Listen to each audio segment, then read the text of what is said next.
Is on you to worship you, to glorify you, because you're worthy of it all.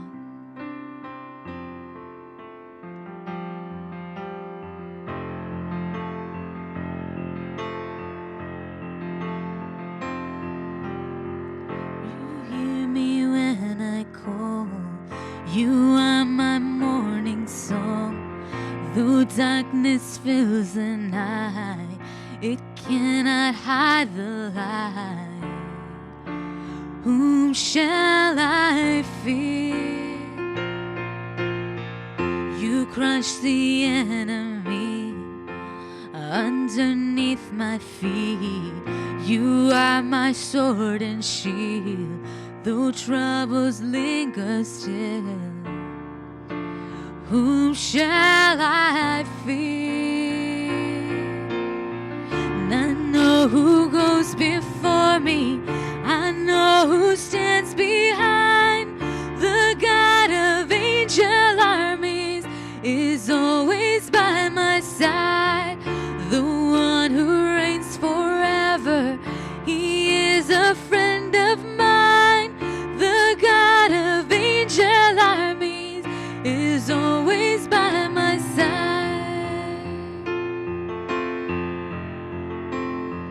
My strength is in your name, for you alone can save. You will deliver me, yours is the victory.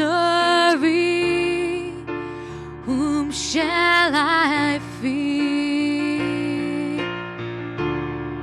Oh, whom shall I fear? And I know who goes before me, I know who stands behind. The God of angel armies is always by my side. The one who reigns forever, he is a friend of mine.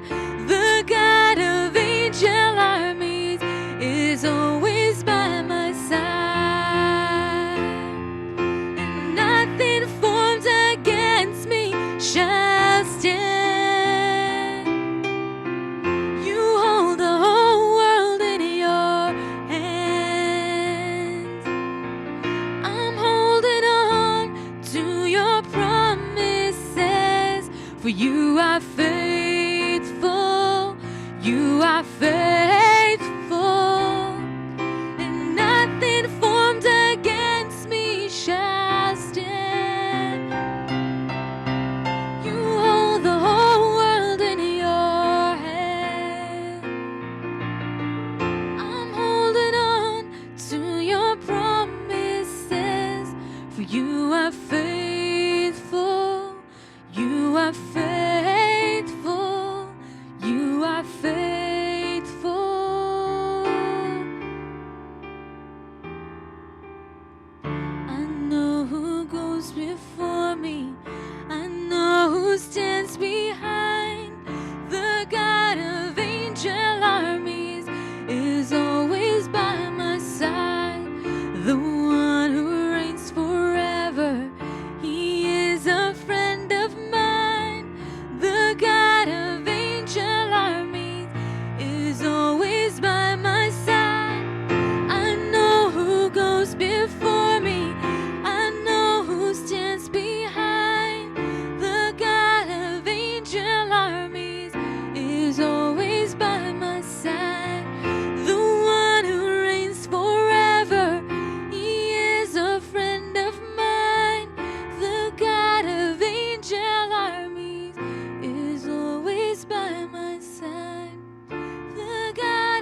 அவர் சேட்டையின் கீழ் அடைக்கலம் புகவே தம் சிறகுகளால் மூடுவார். அவர் சேட்டையின் கீழ் அடைக்கலம் புகவே தம் சிறகுகளால் மூடுவார். தேவனின் அடைக்கலமே என் கோட்டையும் அரணும் அவர். அவர் சத்தியம் பரிசயம் கேடகமாம் என் நம்பிக்கையும் அவரே. அவர் சத்தியம் பரிசயம் கேடகமாய் என் நம்பிக்கையும் அவரே. அவர் சேட்டையின் கீழ் அடைக்கலம் புகவே தம் சிறகுகளால் மூடுவார். அவர் சேட்டையின் கீழ் அடைக்கலம் புகவே தம் சிறகுகளால் மூடுவார். இரவின் பயங்கரத்திற்கும் பகலில் பறக்கும் அம்புக்கும் இருளில் நடமாடும் கொள்ளை நோய்க்கும் நான் பயப்படவே மாட்டேன். இருளில் நடமாடும் கொள்ளை நோய்க்கும் நான் பயப்படவே மாட்டேன். அவர் சேட்டையின் கீழ் அடைக்கலம் புகவே தம் சிறகுகளால் மூடுவார். அவர் சேட்டையின் கீழ் அடைக்கலம் புகவே தம் சிறகுகளால் மூடுவார். தேவனின் அடைக்கலமே ஒரு பொல்லாப்பும் உன்னை சேருமோ. ஒரு வாதையின் கூடாரத்தையே அணுகாமலை காத்திடுவார். ஒரு வாதையும் உன் கூடாரத்தையே அணுகாமலும் காத்திடுவார். அவர் சேட்டையின் கீழ் அடைக்கலம் புகவே தம் சிறகுகளால் மூடுவார். அவர் சேட்டையின் கீழ் அடைக்கலம் புகவே தம் சிறகுகளால் மூடுவார். வழிகளில் எல்லாம் உன்னை தூதர்கள் காத்திடுவார். பாதம் கல்லில் இடராதபடி தங்கள் கரங்களை ஏந்திடுவார். பாதம் கல்லில் இடராதபடி தங்கள் கரங்களில் ஏந்திடுவார். அவர் சேட்டையின் கீழ் அடைக்கலம் புகவே தம் சிறகுகளால் மூடுவார். அவர் சேட்டையின் கீழ் அடைக்கலம் புகவே தம் சிறகுகளால் மூடுவார். அவர் சேட்டையின் கீழ் அடைக்கலம் புகவே தம் சிறகுகளால் மூடுவார். அவர் சேட்டையின் கீழ் அடைக்கலம் புகவே தம் சிறகுகளால் மூடுவார்.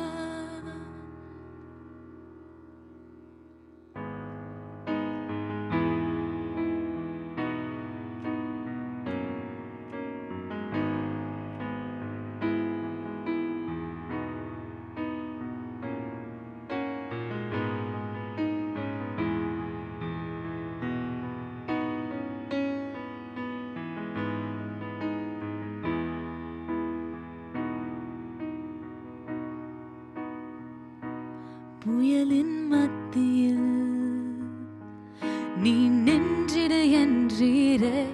நீரே என் சத்துவம் என் நம்பிக்கை நீரே. புயலின் மத்தியில் நீ நின்றிட என்றீரே. நீரே என் சத்துவம் என் நம்பிக்கை நீரே. கடந்த நாட்களில் என்னுடனே இருந்தீர். இன்றும் என் அருகில் கூடவே வந்தீர். வரும் காலங்களிலும் நீரீர் எழும்பி வரும் புயல்களிலே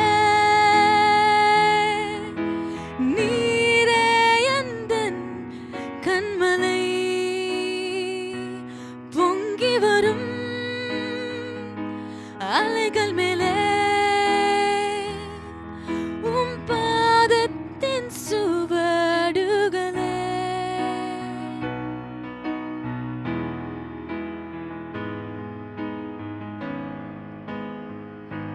வியாதியின் மத்தியில் நீரெலும்பிடு என்றீரே யெகோவா ராஃபா என் சுகம் நீரானீரே வியாதியின் மத்தியில் நீரெலும்பிடு என்றீரே யெகோவா ராஃபா என் சுகம் நீரானீரே கடந்த நாட்களில் என்னுடனே இருந்தீர் இன்றும் என் அருகில் என் கூடவே வந்தீர் வரும் காலங்களிலும் நீரீர் பீர் எழும்பி வரும் புயல்களிலே நீரே எந்தன் கண்மலை பொங்கி வரும் அலைகள் மேலே உம் பாதத்தின் சுவடுகளே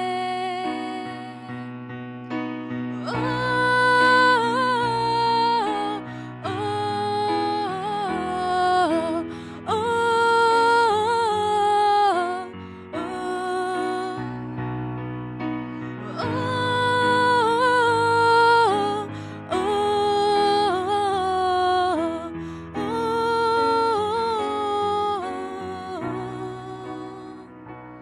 வியாதியே உன் தலை குனிந்ததே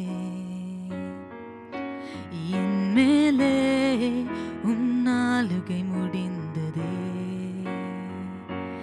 என்னை எதிர்க்கக்கூடிய ஏது ஆயுதங்கள் எதுவும் வாய்க்காதே வியாதியே உன் தலை குனிந்ததே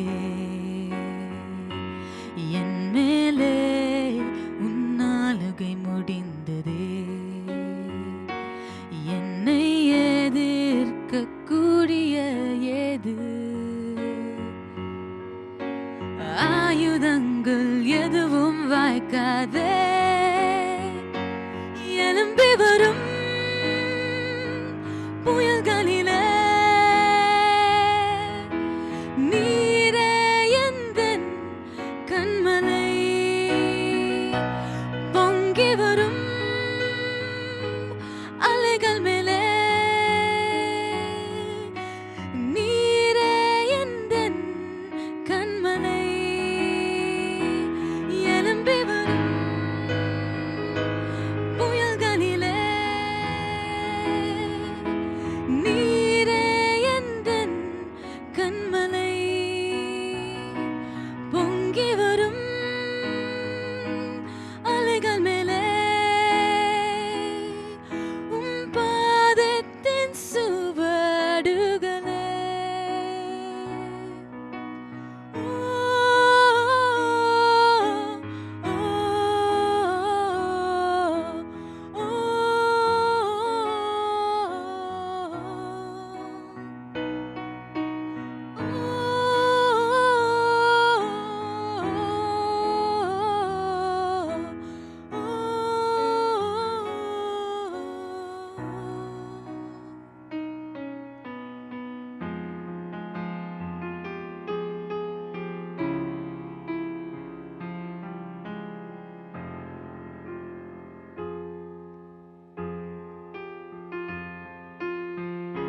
இதுவரையில் இன்னுதவி நீரே, இதுவரையில் உதவி நீரே.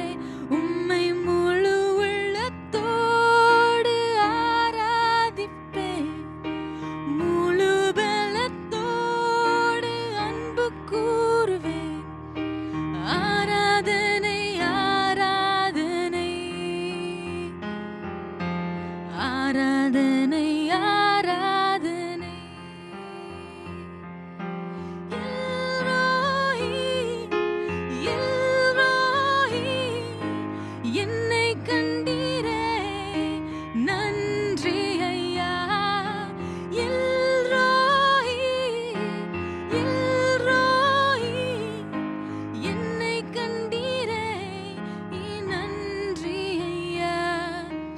என்னை கண்டீரே, நன்றி ஐயா. உன்னை முழு உள்ளத்தோடு ஆராதிப்பேன், முழு பலத்தோடு அன்பு கூறுவேன். ஆராதனை ஆராதனை ஆராதனை ஆராதனை. யெகோவா ரஃபா, யெகோவா ரஃபா, சுகம் தந்தீரே, நன்றி ஐயா. யெகோவா ரஃபா, யெகோவா ரஃபா, சுகம் தந்தீரே, நன்றி ஐயா. சுகம் தந்தீரே, நன்றி ஐயா. உம்மை முழு உள்ளத்தோடு ஆராதிப்பேன், முழு பலத்தோடு அன்பு கூறுவேன். ஆராதனை ஆராதனை ஆராதனை ஆராதனை ஆராதனை ஆராதனை ஆராதனை ஆராதனை.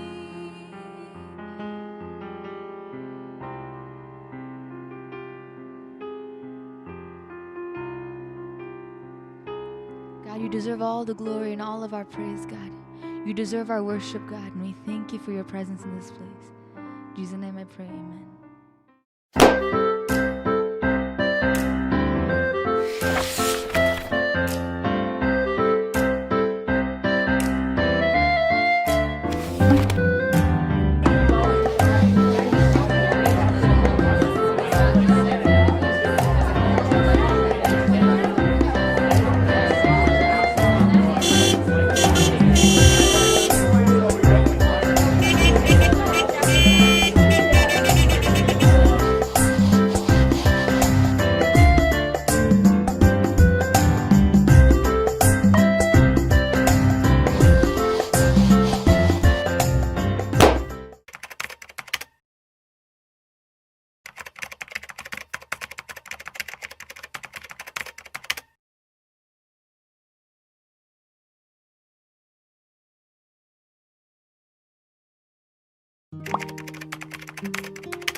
Today's Bible reading is taken from the book of Joel, chapter 2, verses 15 to 27. Joel, chapter 2, verses 15 to 27. Blow the trumpet in Zion, consecrate a fast, call a sacred assembly, gather the people, sanctify the congregation, assemble the elders, gather the children and nursing babes. Let the bridegroom go out from his chamber, and the bride from her dressing room.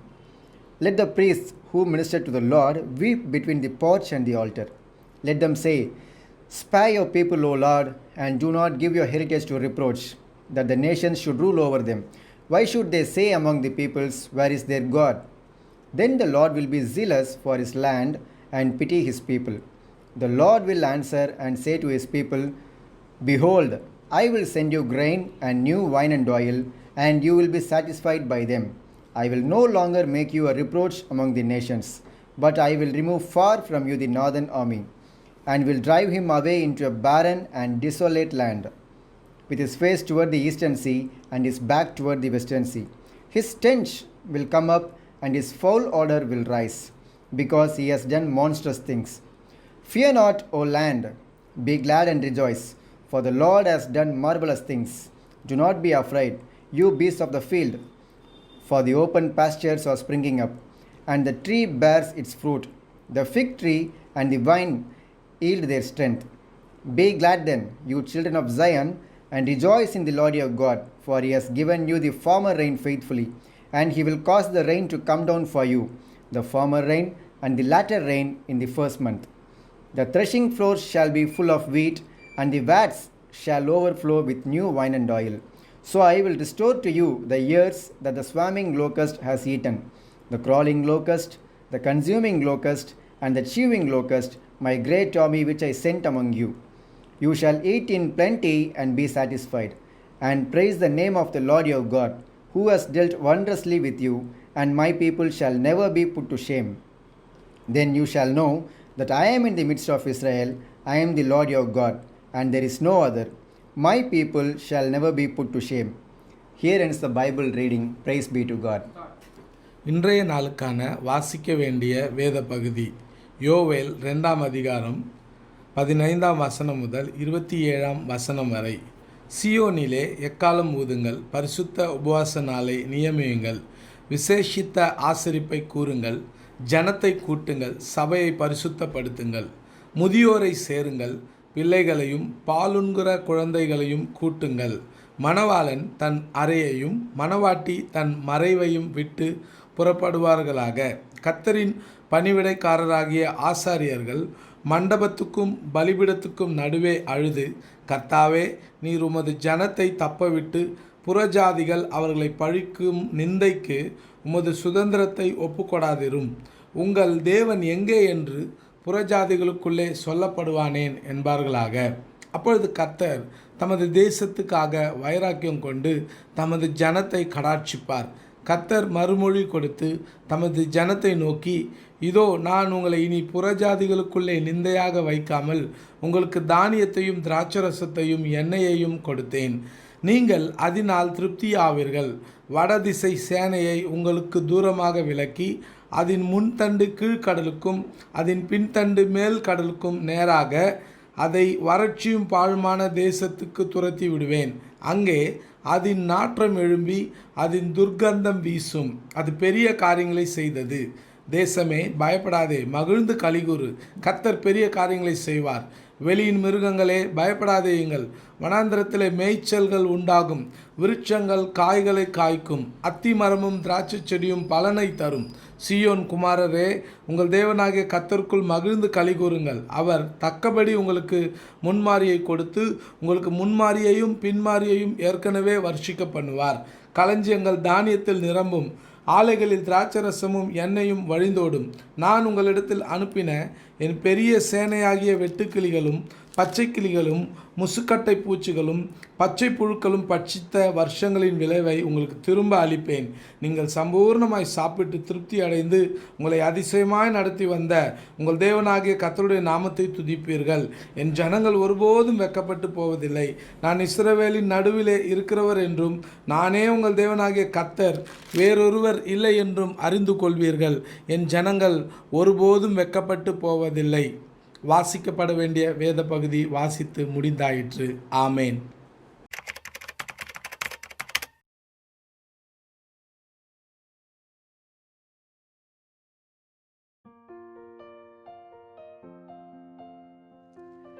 கர்த்தராகிய இயேசு கிறிஸ்துவின் நாமத்தினாலே உங்கள் ஒவ்வொருவரையும் நாங்கள் வாழ்த்துகிறோம். In the name of our Lord and Savior Jesus Christ, we welcome you, each one of you.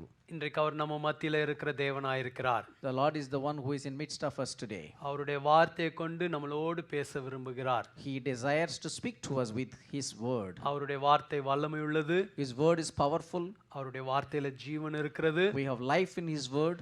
அவருடைய வார்த்தை பெரிய மாற்றங்களை கொண்டு வருகிறதா இருக்கிறது. His word will bring greater changes in our life. தேவனாலே கூடாத காரியம் ஒன்றுமே இல்லை. There is nothing impossible for our Lord. இன்னைக்கு நம்ம அவருடைய வார்த்தையை தியானிக்க இருக்கிறோம். We are going to meditate His word today. நாம் கர்த்தரை நோக்கி நாம் ஜெபிக்கலாம். We'll pray unto God. ஆண்டவரே, நீர் எங்களோடு பேசுவீராக. Lord, you speak to us. ஏசப்பா, நீர் எங்கள் மத்தியில இருக்கிறக்காக நன்றி செலுத்துகிறோம். Jesus, you are in our midst. We thank you for that. உம்முடைய வார்த்தை வல்லமை உள்ளதாக எங்கள் மூலமாய் புறப்பட்டு செல்லட்டும். Let your word come in a mighty way through us. உம்முடைய ஜனத்தின் தேவையை சந்திக்கட்டும். Lord, let it meet the needs of your people. அற்புதங்களை செய்வீராக. Lord, perform miracles in our midst. இயேசுவின் மூலம் ஜெபிக்கிறோம் பிதாவே. In Jesus' name we pray, Father. Amen. Amen. Amen. Amen. யோவேல் புஸ்தகம் 2வது அதிகாரம் 26 27 வசனங்களை நாம் வாசிக்கலாம். யோவேல் Let's புஸ்தகம் take the book of Joel, chapter 2, verse number 26 and 27. நீங்கள் சம்பூரணமாக சாப்பிட்டு திருப்தி அடைந்து உங்களை அதிசயமாய் நடத்தி வந்த உங்கள் தேவனாய கர்த்தருடைய நாமத்தை துதிப்பீர்கள். என் ஜனங்கள் ஒருபோது வெட்கப்பட்டு போவதில்லை. 27வது வசனத்தை நான் வாசிக்கிறேன். நான் இஸ்ரவேலின் நடுவில் இருக்கிறவர் என்றும் நானே உங்கள் தேவனாய கர்த்தர் வேறொருவர் இல்லை என்றும் அறிந்து கொள்வீர்கள். என் ஜனங்கள் ஒருபோதும் வெட்கப்பட்டு போவதில்லை. You shall eat in plenty and be satisfied, and praise the name of the Lord your God, who has dealt wondrously with you, and my people shall never be put to shame. கர்த்தர் Then இந்த you shall know that I am in the midst of Israel. I am the Lord your God, and there is no other. My people shall never be put to shame. கர்த்தர் இந்த வசனங்களின் மூலமாக நம்மளோடு பேச விரும்புகிறார். The Lord desires to speak to us through these verses. இந்த வசனத்துல 2 வசனத்திலும் மீண்டும் மீண்டுமாய் ஒரு காரியம் சொல்லப்படுகிறது. அது என்னவென்றால், என் ஜனங்கள் ஒருபோதும் வெட்கப்பட்டு போவதில்லை. In these 2 verses, one thing is being told again and again, that is, my people shall never be put to shame. Amen. Amen. இன்றைக்கு என்னுடைய செய்திக்கு ஒரு தலைப்பு என்னவென்றால், என் ஜனங்கள் ஒருபோதும் வெட்கப்பட்டு போவதில்லை. The title for today's message is, my people shall never be put to shame. கர்த்தர் தம்முடைய ஜனத்தை வெட்கப்பட்டு போக விடுவதில்லை. Our Lord will never allow his people to be put to shame. நம்மளை வெட்கத்திற்கு உட்படுத்தாத தேவன். He will never put to shame. இங்கு மீண்டும் மீண்டும் அவர் சொல்கிறார், என் ஜனங்கள் ஒருபோதும் வெட்கப்பட்டு போவதில்லை.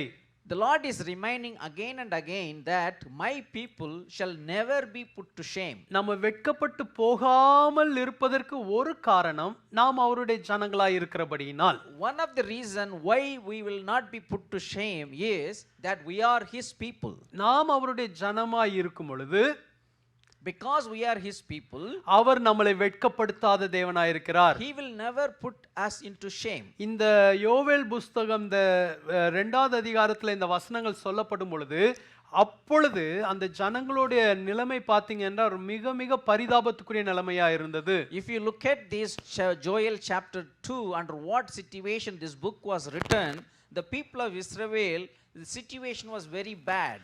யோவேல் 1வது அதிகாரத்தில் அவர்கள் கடந்து சென்ற மிக கடினமான பாதைகள் சொல்லப்பட்டிருக்கிறது. If you look at the book of Joel chapter 1, it talks about the difficult times the people went through. யோவேல் 1வது அதிகாரம் 4வது வசனத்துல சொல்லப்பட்டிருக்கிறது, பச்சை புழு விட்டதை வெட்டுக்கிளி தின்றது, வெட்டுக்கிளி விட்டதை பச்சை கிளி தின்றது, பச்சை கிளி விட்டதை முசுக்கட்டை பூச்சி தின்றது. In chapter 1 verse number 4 says, what the chewing locust left, the swarming locust has eaten. What the swarming locust left, the crawling locust has eaten. And what the crawling locust left, the consuming locust has eaten. எல்லா விதங்களிலும் பாதிப்பு இருந்ததுன்னு In சொல்லப்படுகிறது. all directions, they were all impacted negatively. நீங்க 12வது வசனத்துல வாசித்தீர்கள் என்றால், If you look at verse number 12, திராட்சை செடி வதங்கி அத்திமரம் சாரமற்று போகிறது, மாதளை பேரிச்சம் கிச்சிலி முதலிய வெளியின் செடிகள் எல்லாம் வாடி போயின, சந்தோஷம் மனுபுத்திரரை விட்டு ஒளிந்து போயிற்று. verse number 12 says, the wine has dried up, and the fig tree has withered, the pomegranate tree, the palm tree also, and the apple tree, all the trees of the field are withered. Surely joy has withered away from the sons of men. மக்களுக்கு தேவையான அவசியமான எல்லா விளைச்சலும் வாடி போயிற்று, எல்லாவற்றுக்கும் மேலாக சந்தோஷமும் போய்விட்டது. All the harvest that is required for the needs of the people are dried up. In addition to that, the joy also has been dried up in the people. 9வது வசனத்துல பார்த்தீர்கள் என்றால், If you look at verse number 9, போஜன பலியும் பான பலியும் கர்த்தருடைய ஆலயத்தை விட்டு அற்று போயின, கர்த்தருடைய ஊழியக்காரராகிய ஆசாரியர்கள் துக்கிக்கிறார்கள். the grain offering and the drink offering have been cut off from the house of the Lord. The priest mourn who ministered to the Lord. கர்த்தருடைய ஆலயத்தில் நடைபெற வேண்டிய காரியங்களும் நடைபெறாமல் போய்விட்டது. Things that needs to happen in the house of the Lord also stopped. ஜனங்களை சந்தோஷத்திற்குள்ளாய் நடத்த வேண்டிய ஆசாரியர்களும் துக்கத்தினூடாய் கடந்து சென்று கொண்டிருந்தார்கள். The priest who need to lead the people into joy, they also were mourning. 16வது வசனத்துல பார்த்தீர்கள் என்றால், Look at verse number 16. நம்முடைய கண்களை விட்டு ஆகாரமும் நம்முடைய தேவனின் ஆலயத்தை விட்டு சந்தோஷமும் மகிழ்ச்சி நீக்கப்படவில்லையோ? Is not the food cut off before our eyes, joy and gladness from the house of our Lord? விதையானது மண்கட்டிகளின் கீழ் மக்கி போயிற்று, பயிர் தீந்து போகிறனால் பண்டசாலைகள் பாழாயி களஞ்சியங்கள் இடிந்து போயின, மிருகங்கள் எவ்வளவாய் தவிக்கிறது, மாட்டு மந்தைகள் தங்களுக்கு மேய்ச்சல் இல்லாததினால் கலங்குகிறது, ஆட்டு மந்தைகளும் சேதமாய் போயிற்று. The seed shrivels under the clods, storehouses are in shambles, barns are broken down, for the grain has withered. How the animals groan, the herds of cattle are restless, because they have no pasture. Even the flocks of sheep suffer punishment. எல்லா பக்கமும் பாதிப்பு, எல்லா பக்கமும் வறட்சி, எல்லா பக்கமும் சேதங்கள் இருந்தது. In all directions they have seen damages, in all areas they have seen losses, in all the areas they have seen pain. இந்த சூழ்நிலையில் தான் கர்த்தருடைய வார்த்தை வருகிறது, என் ஜனங்கள் வெட்கப்பட்டு போவதில்லை. During this situation the word of the Lord comes and says that my people shall never be put to shame. இது ஏற்றுக்கொள்ளக்கூடியதா இருக்கிறதா? Are you able to accept this word? ஆனா ஆண்டவர் சொல்ற, என் ஜனங்கள் வெட்கப்பட்டு But the போவதில்லை. Lord is saying that my people shall never be put to shame. ஏன் அப்படி சொன்னார் என்றால், Why did he do that? இந்த 25வது வசனத்துல பார்த்தீர்கள் என்றால், If you look at verse number 25 in chapter 2, நான் உங்களிடத்தில் அனுப்பின என் பெரிய சேனையாகிய வெட்டுக்கிளிகளும் பச்சை கிளிகளும் முசுக்கட்டை பூச்சிகளும் பச்சை புழுக்களும் பட்சித்த வருஷங்களின் விளைவை உங்களுக்கு திரும்ப அளிப்பேன். chapter 2 verse number 25 says, so I will restore to you the years that the swarming locust has eaten, the crawling locust, the consuming locust, and the chewing locust, my great army which I sent among you. இங்க ஆண்டவர் சொல்லுகிறார், நான் திரும்ப கொடுப்பேன், restore பண்ணுவேன் என்று The சொல்லுகிறார். Lord is saying here, I will restore you everything.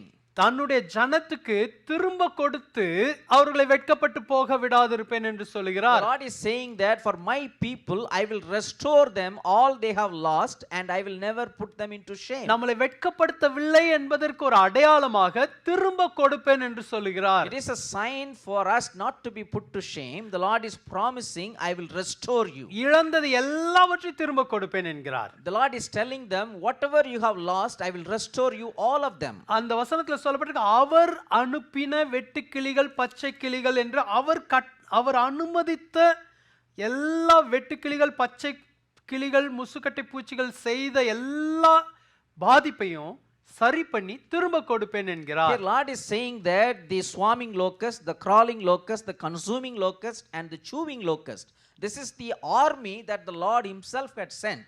So he is saying that whatever being destroyed, I will restore them to you.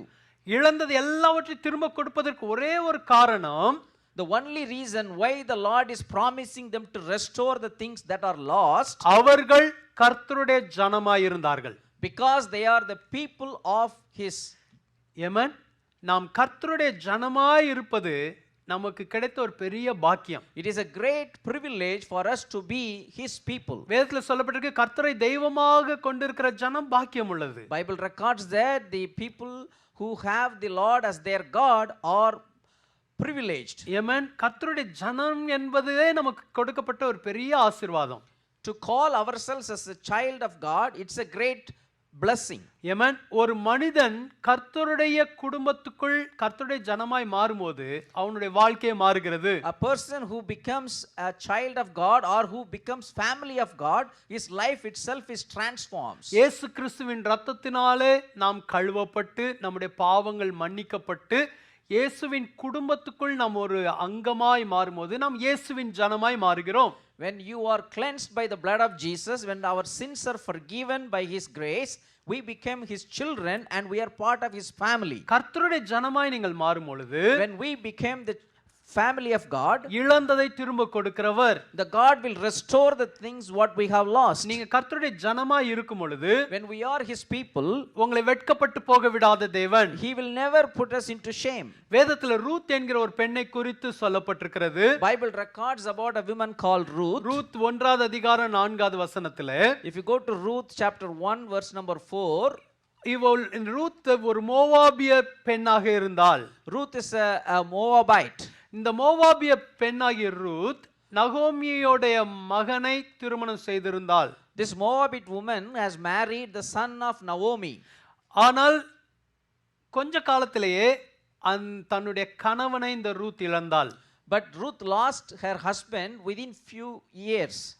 ஆகவே இப்பொழுது அந்த ரூத்தோடைய மாமியாராகிய நகோமி சொல்லுகிறார்கள், நீ உன்னுடைய சொந்த இடத்துக்கு உன்னுடைய சொந்த பெற்றோர் இடத்துக்கு போய் நீ வேறு யாரையாவது திருமணம் செய்து கொள் என்று சொல்லுகிறார்கள். So her mother-in-law Naomi is telling Ruth, now I have no other son, so you have to go back to your people and you can marry whoever you like. ரூத்துக்கு மாத்திரமல்ல மற்றொரு மருமகளாகிய ஒர்பாலுக்கும் இந்த வாய்ப்பை கொடுக்கிறார்கள். She gave not only this option to Ruth but also her another daughter-in-law Orpah. ரெண்டு பேருமே போக சொல்றாங்க. She is telling both of them to go and have their own life. ஆனா வேதத்துல சொல்லப்பட்டிருக்கிறது, But Bible records that இந்த ரெண்டு பேருக்கு முன்பாகவும் ஒரு தெரிந்தெடுப்பு இருந்தது. ஒரு both of them had a choice to choose. இப்போ அவங்க தான் அதை தெரிந்தெடுக்கணும். Now they have to make a decision. நகோமி கட்டாயப்படுத்தல. Naomi is not compelling them. தன்னோடு கூட வரும்படி கட்டாயப்படுத்தவில்லை. She is not compelling them to come with her. திரும்ப போகும்போது தான் சொல்லுகிறார்கள். She is offering them to go back to their land. வேதத்துல சொல்லப்பட்டிருக்கு ரெண்டு பேரும் அழுதார்கள், ரெண்டு மருமகளும் அழுதார்கள். Bible records that both of the daughter-in-laws were crying. ரெண்டு பேரும் முத்தம் கொடுத்தார்கள் நகோமிக்கு. Both of them were kissing Naomi. ஆனா இப்பொழுது ஒரு மருமகள் போய்விட்டால், ஒர்பால் போய்விட்டால். But one of the daughter-in-law Orpah, she left. ஆனால் ரூத்தோ போகவில்லை என்று வேதத்துல சொல்லப்பட்டிருக்கிறது. But Bible records that Ruth did not leave her mother-in-law. நீங்க 14வது வசனம் பாத்தீங்கன்னா, If you go to the book of Ruth chapter 1 verse number 14, Ruth 1:14, அப்பொழுது அவர்கள் சத்தமிட்டு அதிகமாய் அழுதார்கள். ஓர்பால் தன் மாமியை முத்தமிட்டு போனாள், ரூத்தோ அவளை விடாமல் பற்றிக் கொண்டாள். Then they lifted up their voices and wept again, and Orpah kissed her mother-in-law, but Ruth clung to her. 15வது வசனத்துல சொல்லப்பட்டிருக்கு, அப்பொழுது அவள் இதோ உன் சகோதரி, தன் நகோமி ரூத்தை பார்த்து சொல்றாங்க, இதோ உன் சகோதரி தன் ஜனங்களிடத்துக்கும் தன் தேவர்களிடத்துக்கும் திரும்பி போய்விட்டாலே, நீயும் உன் சகோதரின் பிறகு திரும்பி போ என்றாள். So now in verse number 15, Ruth is telling, look, your sister-in-law has gone back to her people and to her gods. Return after your sister-in-law.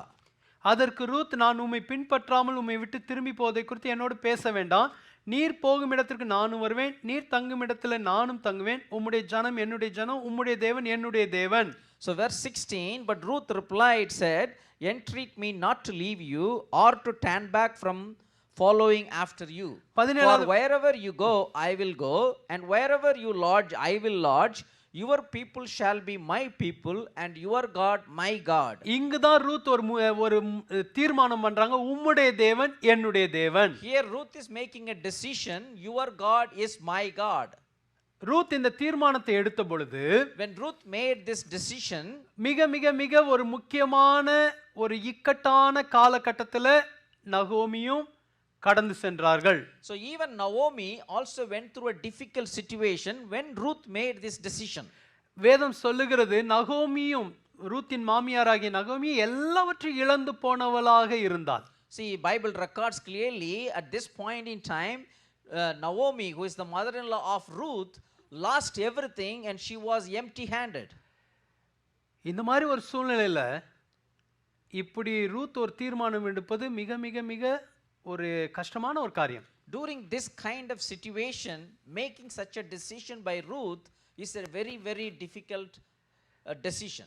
சமீபத்தில் நான் இன்னொரு இடத்துல ஒரு செய்தி கொடுக்கும்போது, விசுவாச பிரயாணம் என்கிற தலைப்புல ஒரு செய்தியை கொடுத்தேன். Recently, when I had shared a message in another place, I shared about the journey of faith.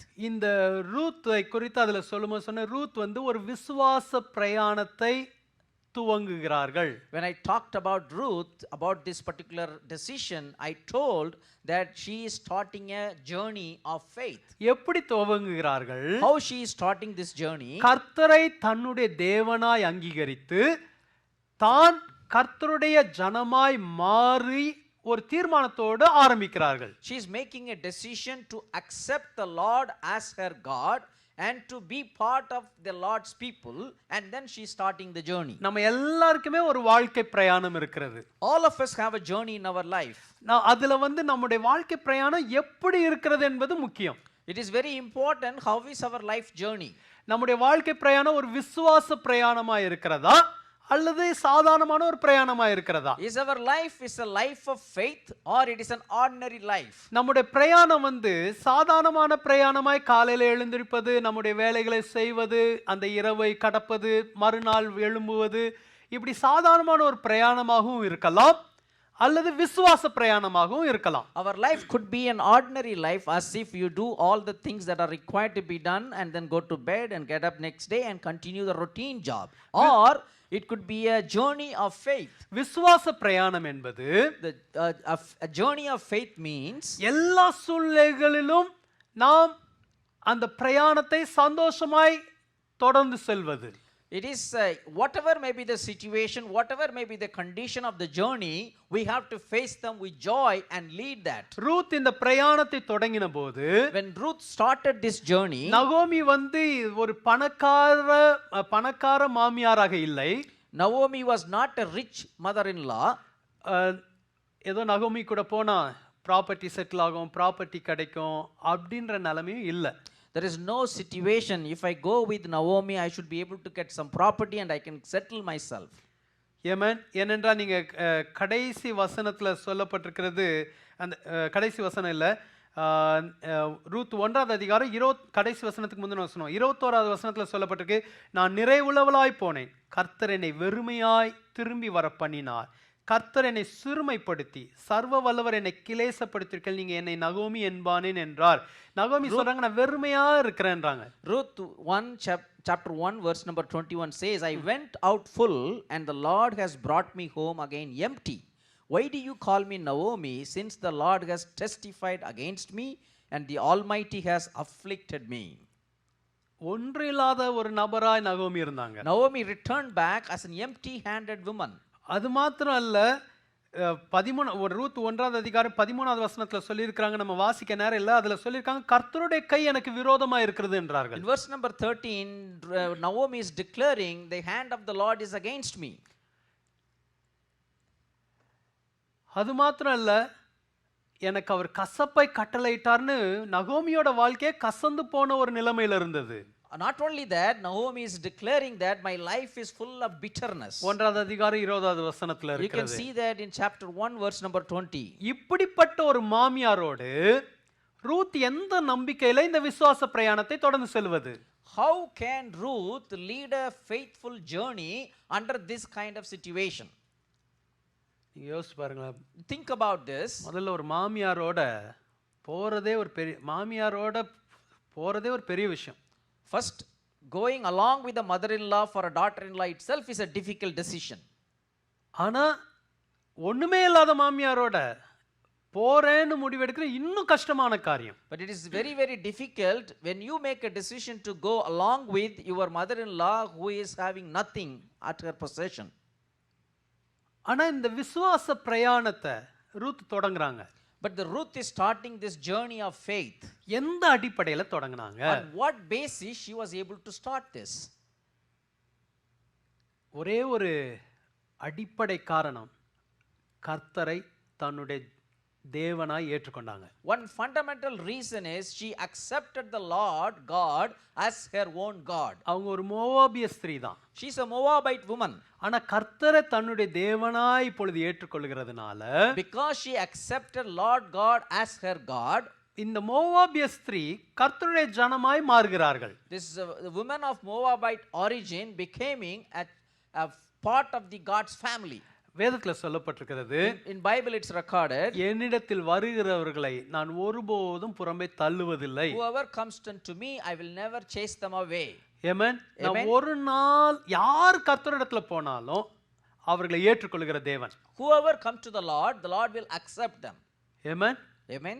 Hallelujah. Hallelujah. அதுல யூதன் என்றும் கிரேக்கன் என்றும் இல்ல, யார் இயேசு கிறிஸ்துவிடத்துல வந்தாலும் யார் கர்த்தரிடத்துல வந்தாலும் தம்முடைய ஜனமாய் மாற்றுகிற தேவன், ஏற்றுக்கொள்கிற தேவன். There is no partiality whether it's a Jew or a Greek. Whoever comes to the presence of the Lord will accept them as part of his family. இப்ப ரூத் கர்த்தருடைய ஜனமாய் மாறுகிறாங்க. Now Ruth is becoming a part of God's family. ஒரே ஒரு தீர்மானத்தின் மூலமாக, by making one decision. அவர் என்னுடைய தேவன். Lord God is my God. ஆமென். நான் ஏற்கனவே சொன்ன விசுவாச பிரயாணம் சொன்னேன். Already I shared with you, it's a journey of faith. ஏனென்றா என்ன அடுத்து அங்க மாமியாரோட அந்த ஒரு புது இடத்துக்கு போனா என்ன நடக்கும், எப்படி இருக்கும், ஒண்ணுமே அவங்களுக்கு தெரியாது. When she do not know anything about what is going to happen, what is awaiting there when she goes along with her mother-in-law to the new place. ஒரே ஒரு நம்பிக்கை, நான் கர்த்தருடைய ஜனமாய் மாறுகிறேன். Only one faith she had is, I am going to be part of the Lord God's family. அவர் என்னை வெட்கப்பட்டு போக விடுவதில்லை. She will never put me into shame. வேதத்துல சொல்லப்பட்டிருக்கிறது, In Bible it's recorded, 17வது வசனத்துல chapter 1 verse number 17 says, நீர் மரணம் அடையும் இடத்தில் நானும் மரணம் அடைந்து அங்கு அடக்கம் பண்ணப்படுவேன். மரணமே இல்லாமல் வேறொன்று உம்மை விட்டு என்னை பிரிந்தால் கர்த்தர் அதற்கு சரியாகவும் அதற்கு அதிகமாக எனக்கு செய்ய கடவர் என்று அவங்க எவ்வளோ தீர்மானமாய் மரணம் வரைக்கும் அவங்க யோசிச்சாங்க. She had a decision very boldly, and she is able to tell that where you die I will die, and there will I be buried. The Lord do so to me and more also, if anything but death parts you and me. நகோமியும் இழந்து போனவங்களா இருந்தாங்க. Naomi also lost everything. ரூத்தும் இழந்து போனவங்களா இருந்தாங்க. Ruth also lost everything. ரெண்டு பேரும் பெத்லகேமுக்கு வராங்க. Both of them are coming to Bethlehem. விசுவாச பிரயாணத்தை Ruth தொடர்ந்து செய்கிறார்கள். Ruth is continuing her journey of faith. அநேக நேரங்களிலே Many times நம்முடைய விசுவாச பிரயாணம் என்பது, our journey of faith is, நமக்கு என்ன நடக்க போகுதுன்னு தெரியலனாலும் நம்ம தொடர்ந்து அந்த பிரயாணத்தை செய்ய வேண்டியவர்களா இருக்கிறோம். we need to continue our journey of faith even though we do not know what is going to happen. எபிரேயர் 11வது அதிகாரத்துல ஆபிரகாமை குறித்து 11:8 சொல்லப்பட்டிருக்கிறது, ஆபிரகாம் தான் போகும் இடம் என்னதென்று அறியாமல் புறப்பட்டு போனான். எப்படி புறப்பட்டு போனான் என்றால் விசுவாசத்தினாலே புறப்பட்டு போனான் என்று சொல்லப்பட்டிருக்கிறது. In Hebrews chapter 11 verse number 8 says, by faith Abraham obeyed when he was called to go out to the place which he would receive as an inheritance, and he went out not knowing where he was going. Amen. அறியாமலேயே, நமக்கு நிறைய தெரியல, ஆபிரகாமுக்கு தெரியல எங்க என்னன்னு தெரியல, ஆனா அவர் கூப்பிட்டாருன்றதுக்காக கீழ்ப்படிந்து புறப்பட்டு போகிறார். Abraham did not know where he is going, how he will be fed, and what will happen, but the only reason is the Lord has called me, and he obeyed and he followed him. நிறைய நேரம் நம்முடைய விசுவாச பிரயாணத்துல, many time in our journey of faith, நமக்கு அறியாத காரியங்கள் நிறைய இருக்கு. many things are happening which we do not know. புரியாத காரியங்கள் நிறைய இருக்கு. many things which we cannot understand. ஆனா இவைகள் மத்தியில, but in midst of all these things, நாம் தொடர்ந்து இந்த பிரயாணத்தை செய்ய வேண்டியவர்களா இருக்கிறோம். we are compelled to do this journey continuously. எந்த அடிப்படையில் செய்வது? what basis we could do that? நான் கர்த்தருடைய ஜனம், I am God's people, part of God's people. அவர் என்னை I am a child of God, I am a people of God. God has called me. So I am going to continue this faith journey. I do not know many things where I am going, but still I want to continue my faith journey. ரூத்தோட நிலைமை யோசிச்சு பாருங்க. Think about the situation of Ruth. போகிற இடம் எப்படி இருக்கும்னு தெரியாது. She doesn't know what kind of place she is going to go. நாளைக்கு என்ன நடக்கும்னு தெரியாது. She doesn't know what is going to happen tomorrow. ஆனா பிரயாணத்தை, விசுவாச பிரயாணத்தை தொடர்ந்தாங்க. But she continued her journey of faith. Amen. Amen. Hallelujah. Hallelujah. நான் அவருடைய ஜனம். I am his people. Yemen, இந்த ஒரு நம்பிக்கை நம்முடைய விசுவாச பிரயாணத்தை தொடர்ந்து கொண்டு செல்வதாயிருக்கும். This one faith is enough for us to lead our journey of faith. Ruth 2வது அதிகாரம் If you go to Ruth chapter 2, 3வது வசனத்துல பாருங்க, 2:3. if you go to Ruth chapter 2 verse number 2 and 3, மோவாபிய ஸ்திரியான Ruth என்பவள் நகோமியை பார்த்து, நான் வயல்வெளிக்கு போய் யாருடைய கண்களில் எனக்கு தயை கிடைக்குமோ அவர் பிறகே கதிர்களை பொறுக்கி கொண்டு வருகிறேன் என்றாள். அதற்கு இவள், என் மகளே போ என்றாள். அவள் போய் வயல்வெளியில் அறுக்கிறவர்கள் பிறகே பொறுக்கினாள். தற்செயலாய் அவளுக்கு நேரிட்ட அந்த வயல் நிலம் எலிமெலேக்கின் வம்சத்தானாகிய போவாசுடையதாய் இருந்தது. chapter 2 verse number 2 says, so Ruth the Moabitess said to Naomi, please let me go to the field and glean heads of grain after him in whose sight I may find favor. And she said to her, go, my daughter. Then she left and went and gleaned in the field after the reapers. And she happened to come to the part of the field belonging to Boaz, who was of the family of Elimelech.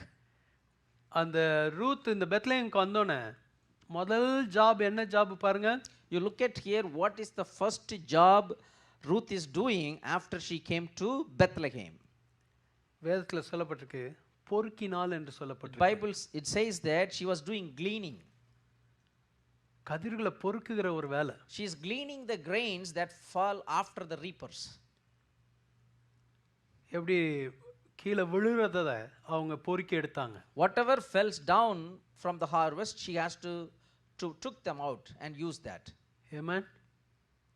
Hallelujah. இந்த பிரயாணத்துக்கு பேர் என்ன பெயரு? What is the name for this journey? விசுவாச பிரயாணம். This journey is called journey of faith.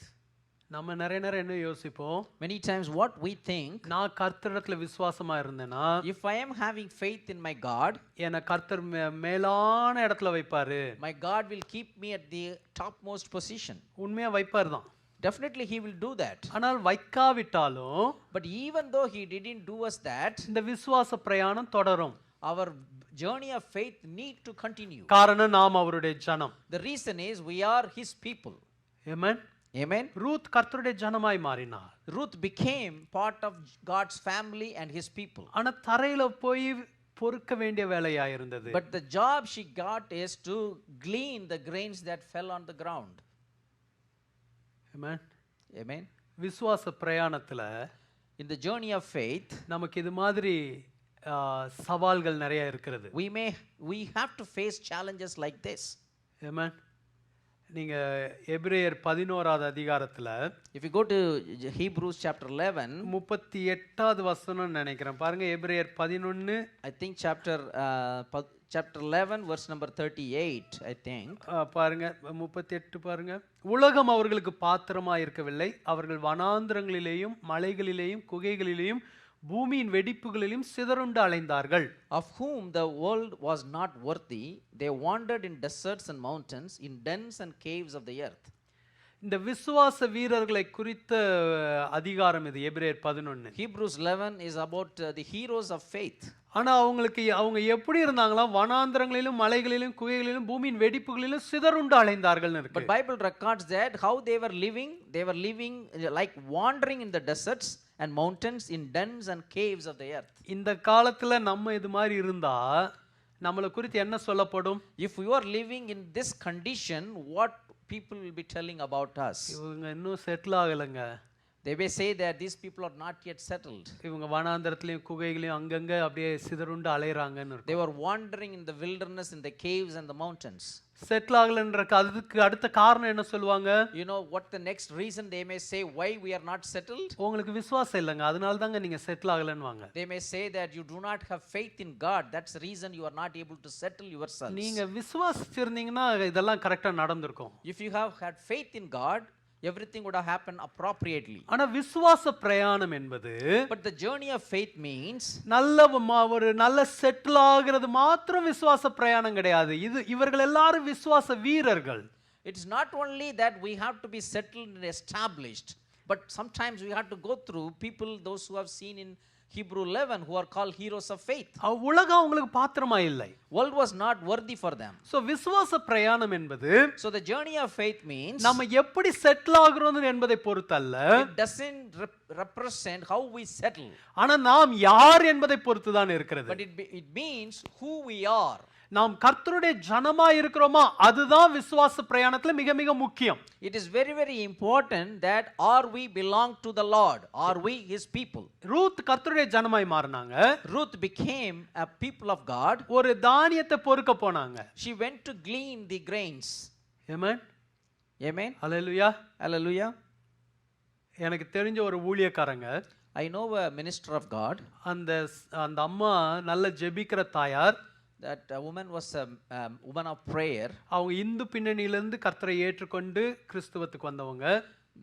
They accepted Jesus Christ when she was from Hindu background. அவங்க கர்த்தரை ஏற்றுக்கொண்ட கர்த்தருடைய ஜனமாய் மாறின போது, After she became a people of God, நிறைய சவால்களை சந்தித்தாங்க. she had to go through many challenges in her life. அவங்களுக்கு 2 பிள்ளைங்க. She had 2 children. அவங்க ரொம்ப சீக்கிரத்துல தன்னுடைய கணவனை இழந்தாங்க. She lost her husband in a very young age. ஆகவே இந்த 2 பிள்ளைங்களையும் அவங்க பொறுப்பெடுத்து வளர்க்க வேண்டும். So she has to grow these 2 children. அப்போ அவங்க என்ன செய்வாங்கன்னு சொல்லியிருக்காங்கன்னா, அவங்க அந்த சென்னையில் குப்பை தொட்டிகளில் இருக்கிற அந்த சாப்பிட்டுப்பட்ட பழங்கள், மாம்பழங்கள், இந்த மாதிரி பழங்களை எடுத்து அதை போய் கழுவி பிள்ளைங்களுக்கு சாப்பிட கொடுத்துருக்காங்க. She shared that she used to go to the trash cans in the road and she took the fruits that were fell there and she cleans them and then gives them and feeds the children. அது மாதிரி சில நேரங்களில் சில இப்போ அந்த சில chicken போன்ற காரியங்களை அவங்க க்ளீன் பண்ணிட்டு தூர எரிஞ்சிருப்பாங்கல்ல, சில அதை எடுத்துட்டு வந்து அந்த அசைவ உணவுகள் அதை எடுத்துட்டு வந்து அதை க்ளீன் பண்ணி பிள்ளைங்களுக்கு சமைச்சு கொடுத்துருக்குறாங்க. Sometimes she used to gather the waste parts of the chicken and all other meat that was thrown in the trash can. She used to bring them and cleans them and feeds the children through that. உலகத்தின் பார்வையில பாத்தீங்கன்னா, if you look at from the eye of this world, அவங்களுடைய நிலைமை வந்து ரொம்ப மிக மிக மிக மிக தாழ்ந்து போன நிலைமை போல காணப்படலாம். You may see that they were actually afflicted very badly in this worldly situation.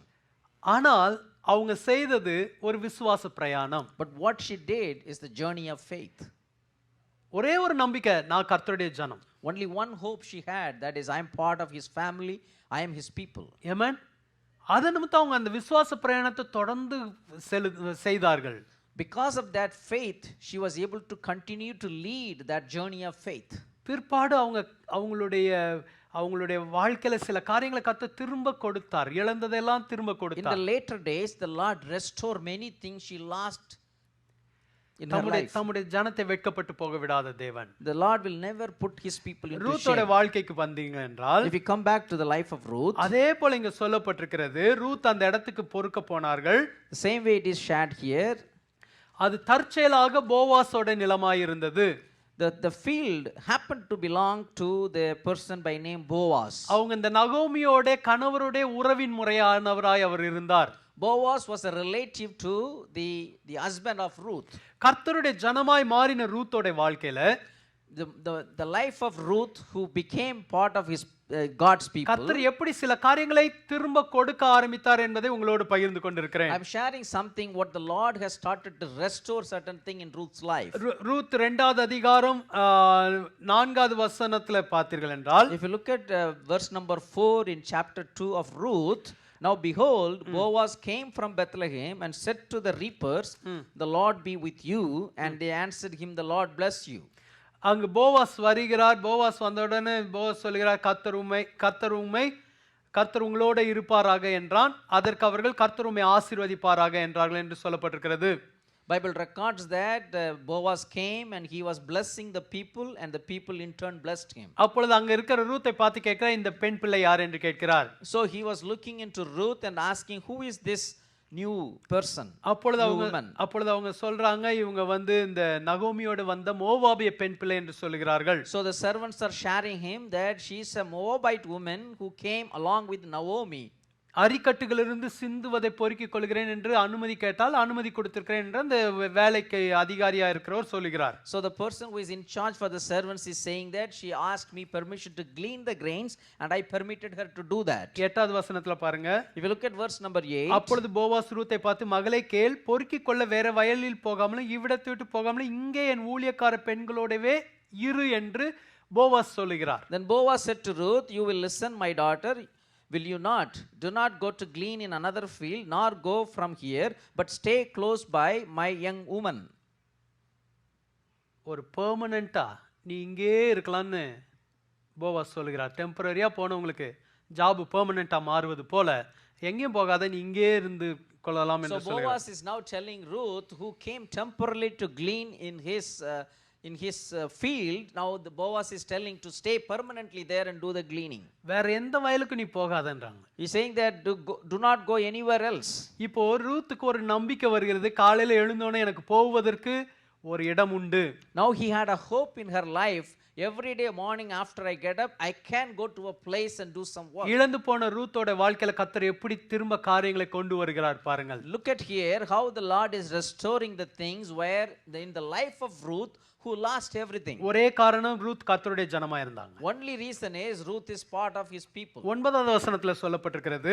Look at verse number 9. நீ ஒருவரும் உன்னை தொடாதபடிக்கு வேலைக்காரருக்கு நான் கட்டளையிட்டிருக்கிறேன் என்று போவாஸ் சொல்லுகிறார். Let your eyes be on the field which they reap and go after them. Have I not commanded the young men not to touch you? And when you are thirsty, go to the vessels and drink from what the young men have drawn. ஒரு அந்நிய பெண்ணாகி அவளுக்கு இப்பொழுது ஒரு பாதுகாப்பு கட்டளையிடப்படுகிறது. A foreigner who came from Moab now got a safety in the land of Boaz. அது மாத்திரம் அல்ல, உனக்கு தாகம் எடுத்தால் எல்லா வேலைக்காரரும் கொண்டு வருவதிலே நீயும் குடிக்கலாம் என்று சொல்லுகிறார். Not only that, when you have thirsty, you can drink the water when the men bring water for the people. ஒரு பொறுக்கிறவங்களா போனவங்க She went as a gleaning lady. One of the சர்வன்ட்டா இப்ப மாறுறாங்க. Now she became one of the servant for Boaz. கர்த்தர் எப்படி படிப்படியாக ரூத்தோட வாழ்க்கையில மாற்றங்களை கொண்டு வருகிறார் பாருங்கள். Look at here how the Lord is bringing changes in the life of Ruth step by step. Amen. Amen. அல்லேலூயா. இந்த 2-3 காரியங்களை கேள்விப்பட்டோடனே ரூத் வேதத்துல 10வது வசனம் சொல்லப்பட்டிருக்கு, தரையில முகங்குப்புற விழுந்து வணங்கி, நான் அந்நிய தேசத்தலா இருக்க நீர் என்னை விசாரிக்கும்படி எனக்கு எதினாலே உம்முடைய கண்களில் தயை கிடைத்தது என்றார். Verse number 10 says, so she fell on her face, bowed down to the ground and said to him, why have I found favor in your eyes that you should take notice of me since I am a foreigner? ஹல்லேலூயா. ஆமென். அந்த அம்மாக்கு புரியல. She couldn't understand why these things are happening in my life. நான் பொறுக்கிறக்கு வந்தேன். I came here to glean the field. ஆனா எனக்கு எதனால இந்த மனுஷன் கண்கள்ல தயை கிடைக்குது? But why I get favor in the sights of these people? ஆமென். கர்த்தருடைய ஜனத்துக்கு கர்த்தருடைய தயவு கிடைக்கும். For the people of God, you will get the favor of God. Ruth இப்பயும் சொல்றாங்க, நான் ஒரு அந்நிய பெண், எனக்கு எதனால தயவு கிடைக்கிறது? Ruth is saying that I am a foreigner, why I am getting this favor? 11-12 வசனங்கள் ரொம்ப முக்கியமான வசனங்கள். Look at the verse number 11 and 12, they are very important verses. உன் செய்கைக்கு தக்க பலன், அதற்கு போவாஸ் பிரதியுத்தரமாக, உன் புருஷன் மரணம் அடைந்த பின்பு நீ உன் மாமியாருக்காக செய்ததும், நீ உன் தகப்பனை உன் தாயும் உன் ஜன்ம தேசத்தை விட்டு முன்னே நீ அறியாத ஜனங்களிடத்தில் வந்ததும் எல்லாம் எனக்கு விவரமாக தெரிவிக்கப்பட்டது. And Boaz answered and said to her, it has been fully reported to me all that you have done for your mother-in-law since the death of your husband, and how you have left your father and your mother and the land of your birth, and have come to a people whom you did not know before. Ruth போய் சொல்லல. Ruth did not went and tell this to Boaz. தன் மாமியாருக்கு செய்தது, தான் எடுத்த தீர்மானம், அதெல்லாம் எதுமே Ruth போய் சொல்லல. Ruth did not tell what decision she had made and what did she do for her mother-in-law. ஆனால் ரூத் செய்தது எல்லாம் போவாஸ்க்கு ஏதோ ஒரு விதத்தில் யார் மூலமாகவோ தெரிவிக்கப்பட்டது. But whatever Ruth has done for her mother-in-law was communicated to Boaz by someone else. Amen. Amen. நீங்க கர்த்தருடைய ஜனமாய் மாறும்போது, when you became a child of God, நீங்க கர்த்தருடைய ஜனமாய் இருக்கும் பொழுது, when you are a part of His people, நீங்கள் செய்வது எல்லாம் பரலோகம் பார்த்து கொண்டிருக்கும். சரியான நேரத்தில் அது தெரிவிக்கப்பட வேண்டிய இடங்களிலே தெரிவிக்கப்படும். The heaven is looking after whatever you are doing, and wherever it needs to be communicated, the heaven will communicate at the right time. கர்த்தர் காண்கிற தேவன். The Lord is the one who sees us. எப்படி இந்த தெய்வீக தொடர்பு உண்டாகும்? அது கர்த்தராலே உண்டாகும். How this divine connection happen? It's happening only by God. இந்த ஒரு தீர்மானம் எடுத்த ரூத்தை வெட்கப்பட்டு போக விடக்கூடாது என்பதிலே கர்த்தர் உறுதியாக இருந்தார். The Lord was very faithful to not to put Ruth into shame because she had that decision. என்னை அவளுடைய ஜனமாய் அவள் பொறுப்பெடுத்துக் கொண்டாள். She took myself as her God. அவளுடைய தெய்வமாய் பொறுப்பெடுத்துக் கொண்டாள். She took her as myself as her God. ஆகவே நான் என்னுடைய ஜனமாய் பொறுப்பெடுத்துக் கொள்ள விரும்புகிறேன். So I took her as my people. Amen. Amen. Hallelujah. Hallelujah. அடுத்த வசனம் ரொம்ப முக்கியமான வசனம் 12வது வசனம் பாருங்க. 12 says, உன் செய்கைக்கு தக்க பலனை கர்த்தர் உனக்கு கட்டளையிடுவாராக. இஸ்ரவேலின் தேவனாகிய கர்த்தருடைய செட்டைகளின் கீழ் அடைக்கலமாய் வந்த உனக்கு அவராலே நிறைவான பலன் கிடைப்பதாக என்றான். The Lord repay your work, and a full reward be given you by the Lord God of Israel, under whose wings you have come for refuge. Amen. Boaz சொல்றாரு, நீ ஏதோ ஒரு பெத்லெஹேமுக்கு வரணும்னு வரல, நீ இஸ்ரவேலின் தேவனாய கர்த்தரிடத்தில் அடைக்கலமாய் வந்திருக்கிறாய். You did not come to Bethlehem, but you have come under the wings of God of Israel. அவள் சொன்னா, நான் அந்நிய பெண்ணா இருக்க, நீர் எனக்கு எதனால தயவு பண்ணினீர் என்று கேட்டால், Ruth was asking Boaz, I being a foreigner, why you gave me favor? ஆனா போவாஸ் என்ன சொல்ற, நீ இனிமேல் அந்நிய பெண் அல்ல, நீ கர்த்தரை தெய்வமாய் ஏற்றுக்கொண்ட ஜனம், ஆகவே நீ கர்த்தருடைய ஜனம். Now Boaz is saying that you are no longer a foreigner because you have accepted the Lord God as your God. Now you are part of Israel. நீ கர்த்தருடைய ஜனமாய் வந்தபடியினால், because you came as part of God's people, கர்த்தர் உனக்கு எல்லாவற்றையும் திருப்பி கொடுக்கிறார். The Lord is going to restore everything to you. Hallelujah. Hallelujah. Boaz சொல்லுகிறார், அவராலே உனக்கு நிறைவான பலன் கிடைப்பதாக. Boaz is saying that the Lord God will repay your work and a full reward. Boaz தன்னையும் முன்னிலைப்படுத்தினா, என்னால உனக்கு பலன் கிடைப்பதாக சொல்லல. போவாஸ் என்ன சொல்றார், கர்த்தராலே உனக்கு நிறைவான பலன் கிடைப்பதாக. Boaz is not boasting himself. He is saying that the Lord God will give you the full reward. கர்த்தருடைய ஜனத்துக்கு, for his people, கர்த்தரால தான் நிறைவான பலன் கிடைக்கும். only the Lord God will give the full repay. அதுக்கு கர்த்தர் ஒரு அதுக்கு கர்த்தர் ஒரு போவாஸை பயன்படுத்தலாம். For that the Lord may use Boaz, அல்லது கர்த்தர் வேற ஏதோ ஒரு மனுஷனை பயன்படுத்தலாம். or the Lord may use any person. கர்த்தரால தான் நமக்கு நிறைவான பலன் கிடைக்கும். Only through our Lord will get the full reward. கர்த்தரால் மாத்திரம் தான் நம்ம இழந்ததெல்லாம் திரும்ப கொடுக்க முடியும். Only our Lord can restore everything we lost. கர்த்தரால் தான் நம்முடைய ஸ்டேட்டஸே மாற்ற முடியும். Only Lord God can change our status. கர்த்தரை அல்லாமல் வேற யாராலும் இதை செய்ய முடியாது. Without our Lord God, no one can do this. ஆகவே தான் யோவேல் 2வது அதிகாரத்துல கர்த்தர் சொல்கிறார், நான் இதை செய்வேன் என்று சொல்லுகிறார். That's the reason Lord is saying that in Joel chapter 2, I am the Lord and I will do this. Amen. நான் இஸ்ரவேலின் நடுவில் இருக்கிறவர் என்று, நானே உங்கள் தேவனாய கர்த்தர், வேறொருவர் இல்லை என்று 27வது வசனத்துல, யோவேல் 2:27ல, if you go to Joel chapter 2 verse number 27, நான் உங்கள் தேவனாய கர்த்தர், வேறொருவர் இல்லை என்று அறிந்து கொள்வீர்கள், என் ஜனங்கள் ஒருபோது வெட்கப்பட்டு then போவதில்லை. you shall know that I am in the midst of Israel, I am the Lord your God, and there is no other. My people shall never put to shame. Amen. Amen. கர்த்தரே ரூத்தோட வாழ்க்கையில இழந்தது எல்லாவற்றையும் திரும்ப கொண்டு வருகிறார். The Lord himself is restoring everything what Ruth had lost. நம்ம எல்லாருக்கும் இந்த கதை தெரியும். இன்னும் அநேக நன்மைகளை ரூத் பெற்றுக்கொண்டாங்க. எப்படி அவங்க வாழ்க்கை படிப்படியா மாறினது என்பது ரூத் 2வது அதிகாரம், 3வது அதிகாரம், 4வது அதிகாரத்துல சொல்லப்பட்டிருக்கிறது. We all know the story of Ruth. If you read chapter 2, 3 and 4, how step by step the Lord has restored everything in Ruth's life. கடைசில இந்த போவாஸோட மனைவியாயி ஒரு எஜமானியாவே மாறிட்டாங்க. முதல்ல பொறுக்கிறவங்களா இருந்தாங்க, அதுக்கப்புறம் வேலைக்காரங்களா மாறினாங்க, அதுக்கப்புறம் இப்போ எஜமானியாவே மாறிட்டாங்க. You can see the life of Ruth. When she started her career, she was just cleaning the fields. Then she became a servant. Finally she became the mistress for the landlord. கர்த்தருடைய ஜனமாய் மாறிய ரூத்தை கர்த்தர் வெட்கப்பட்டு போக விடவில்லை. The Ruth who became the people of God, the Lord never put her into shame. இந்த Boaz ரூத்தோட சந்ததியில தான் தாவீது வந்தார்.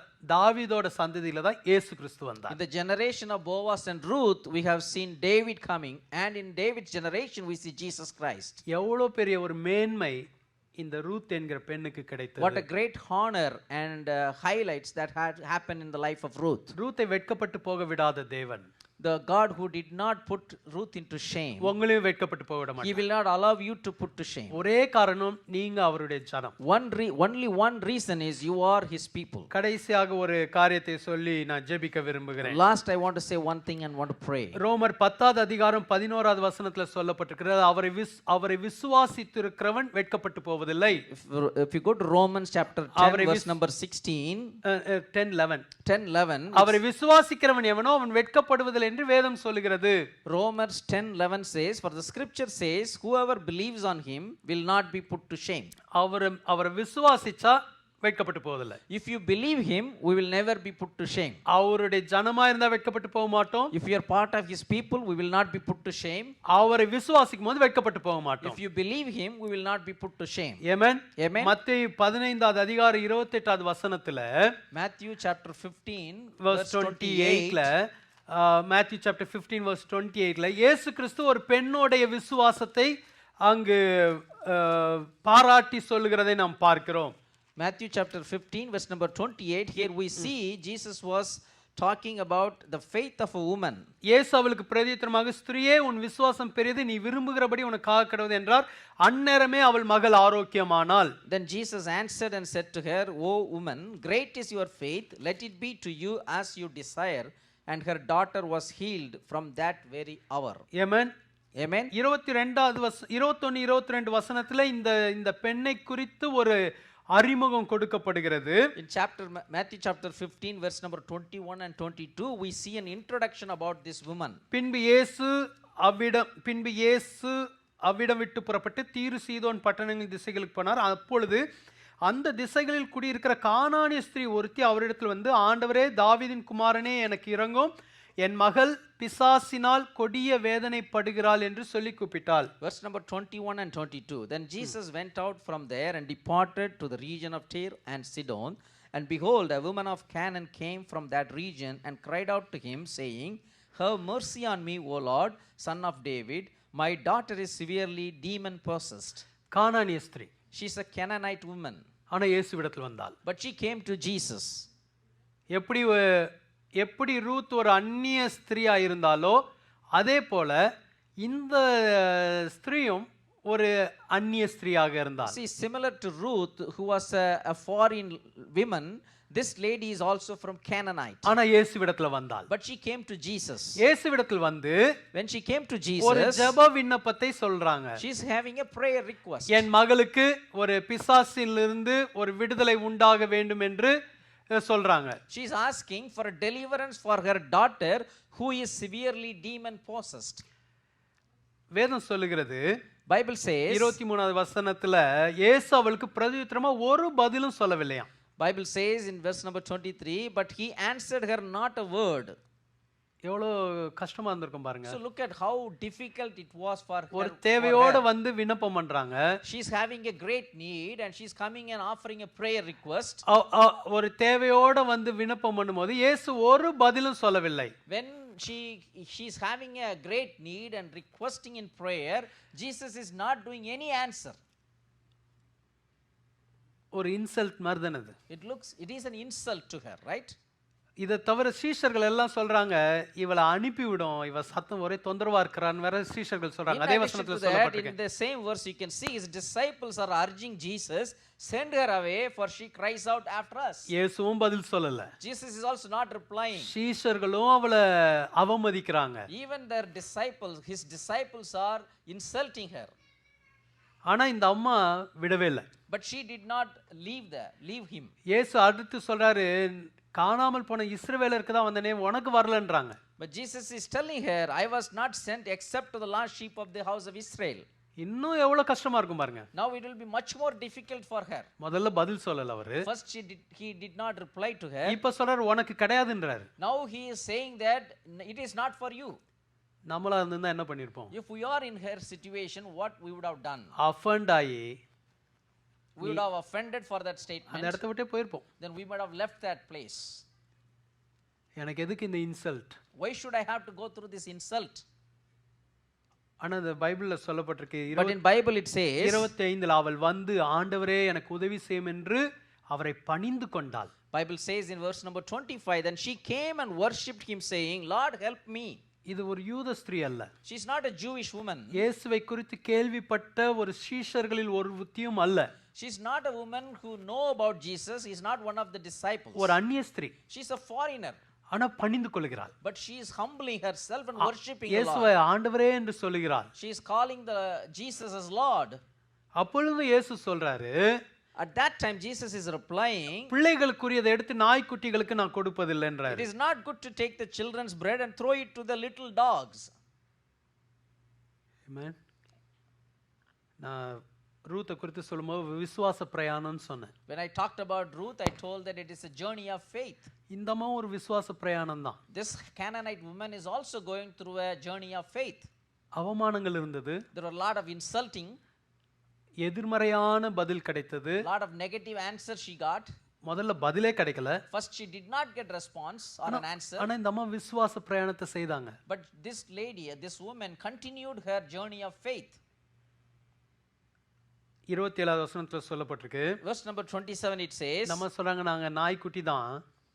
she is saying, yes Lord, yet even the little dogs. ஆனா இன்னும் அந்த நாய்க்குட்டிகள் சின்ன துணிக்கை கிடைச்சா போதுமே, அதை சாப்பிடுமே, டேபிள்ல இருந்து விழுறத சாப்பிடுமே, எனக்கு ஒரு சின்ன துணிக்கை கிடைத்தால் போதும், அது என்னுடைய வாழ்க்கையை மாற்றும். But she is saying that yes Lord, we are little dogs, but we are waiting for the little crumbs that fall from the master's table, and that is good enough for us. எவ்வளவு பெரிய விசுவாசம் வைத்திருந்தாங்க Look at பாருங்க. her, what a great faith she had. எல்லா சூழ்நிலையின் மத்தியிலும் அவரை விசுவாசித்தாங்க. In all the negative situations, she still believed in God. இந்த அம்மா ஒரு கானானிய ஸ்திரீ. This woman is from a Canaanite ஆனா woman. எப்பொழுது இயேசுவை விசுவாசித்து தேடி வந்தாங்களோ, The moment she came believing in Jesus and came to him, இயேசுவை எப்பொழுது பணிந்து கொண்டார்களோ, when she worshipped Jesus, இப்பொழுது இவர்களும் இயேசுவின் ஜனமாய் மாறுகிறார்கள். now she is becoming a child of Jesus. வேதம் சொல்லப்பட்டிருக்கிறது, In Bible it says, இயேசு அவளுக்கு பிரதியுத்தரமா, ஸ்திரீயே உன் விசுவாசம் பெரிது, நீ விரும்புகிறபடி உனக்கு ஆகிறது என்றால் அன்னரமே அவள் மகள் ஆரோக்கியமானாள். Then Jesus answered and said to her, O woman, great is your faith. Let it be to you as you desire. And her daughter was healed from that very hour. Amen. Amen. Hallelujah. Hallelujah. இன்றைக்கு அவரை விசுவாசித்து அவரிடத்தில் வருகிற உங்களுக்கும் அவர் அற்புதம் செய்கிறவராய் இருக்கிறார். Today, we who believe in Jesus and coming to Jesus, he is able to do a miracle for us. உங்க விசுவாசத்தின் நிமித்தம் உங்களை வெட்கப்பட்டு போக விடுவதில்லை. Because of your belief in Jesus Christ, he will not put you into shame. Amen. Hallelujah. Hallelujah. நீங்க அவருடைய ஜனமா இருந்தா வெட்கப்பட்டு போவதில்லை. If you are his people, you will not be put to shame. நீங்க அவர் மேல் விசுவாசம் வைத்திருக்கும் போது வெட்கப்பட்டு போவதில்லை. If you believe in Jesus Christ, you will not be put to shame. சங்கீதம் 25:3 சொல்லுகிறது, Psalm 25:3 says, உம்மை நோக்கி காத்திருக்கிற ஒருவரும் வெட்கப்பட்டு போகாதபடி செய்யும் என்று தாவீதோட ஜெபம் சொல்லப்பட்டிருக்கிறது. the David's prayer says in Psalm 25 verse number 3, indeed let no one who waits on you be ashamed. உம்மை நோக்கி காத்திருக்கிற ஒருவரும் வெட்கப்பட்டு போக கூடாதுன்னு. Whoever is waiting on you, nobody should be ashamed. கர்த்தருக்கு காத்திருக்கிறவர்கள் வெட்கப்படுவதில்லை என்று வேதம் சொல்லுகிறது. Bible says that whoever is waiting upon the Lord, they will not be ashamed. Hallelujah. Hallelujah. கர்த்தருக்கு காத்திருக்கிறவர்களும் வெட்கப்பட்டு போக மாட்டாங்க. Those who are waiting upon the Lord, they will never be put to shame. தாவீது காத்திருந்த மனுஷன். David was a man who was waiting upon the அவன் Lord. ராஜாவாகுவதற்கு ரொம்ப இளம் பிராயத்திலே அபிஷேகம் பண்ணப்பட்டார். David was anointed to become king of Israel at a very young age. ஆனா அவர் உடனடியாக ராஜா ஆகல. But he did not become a king immediately.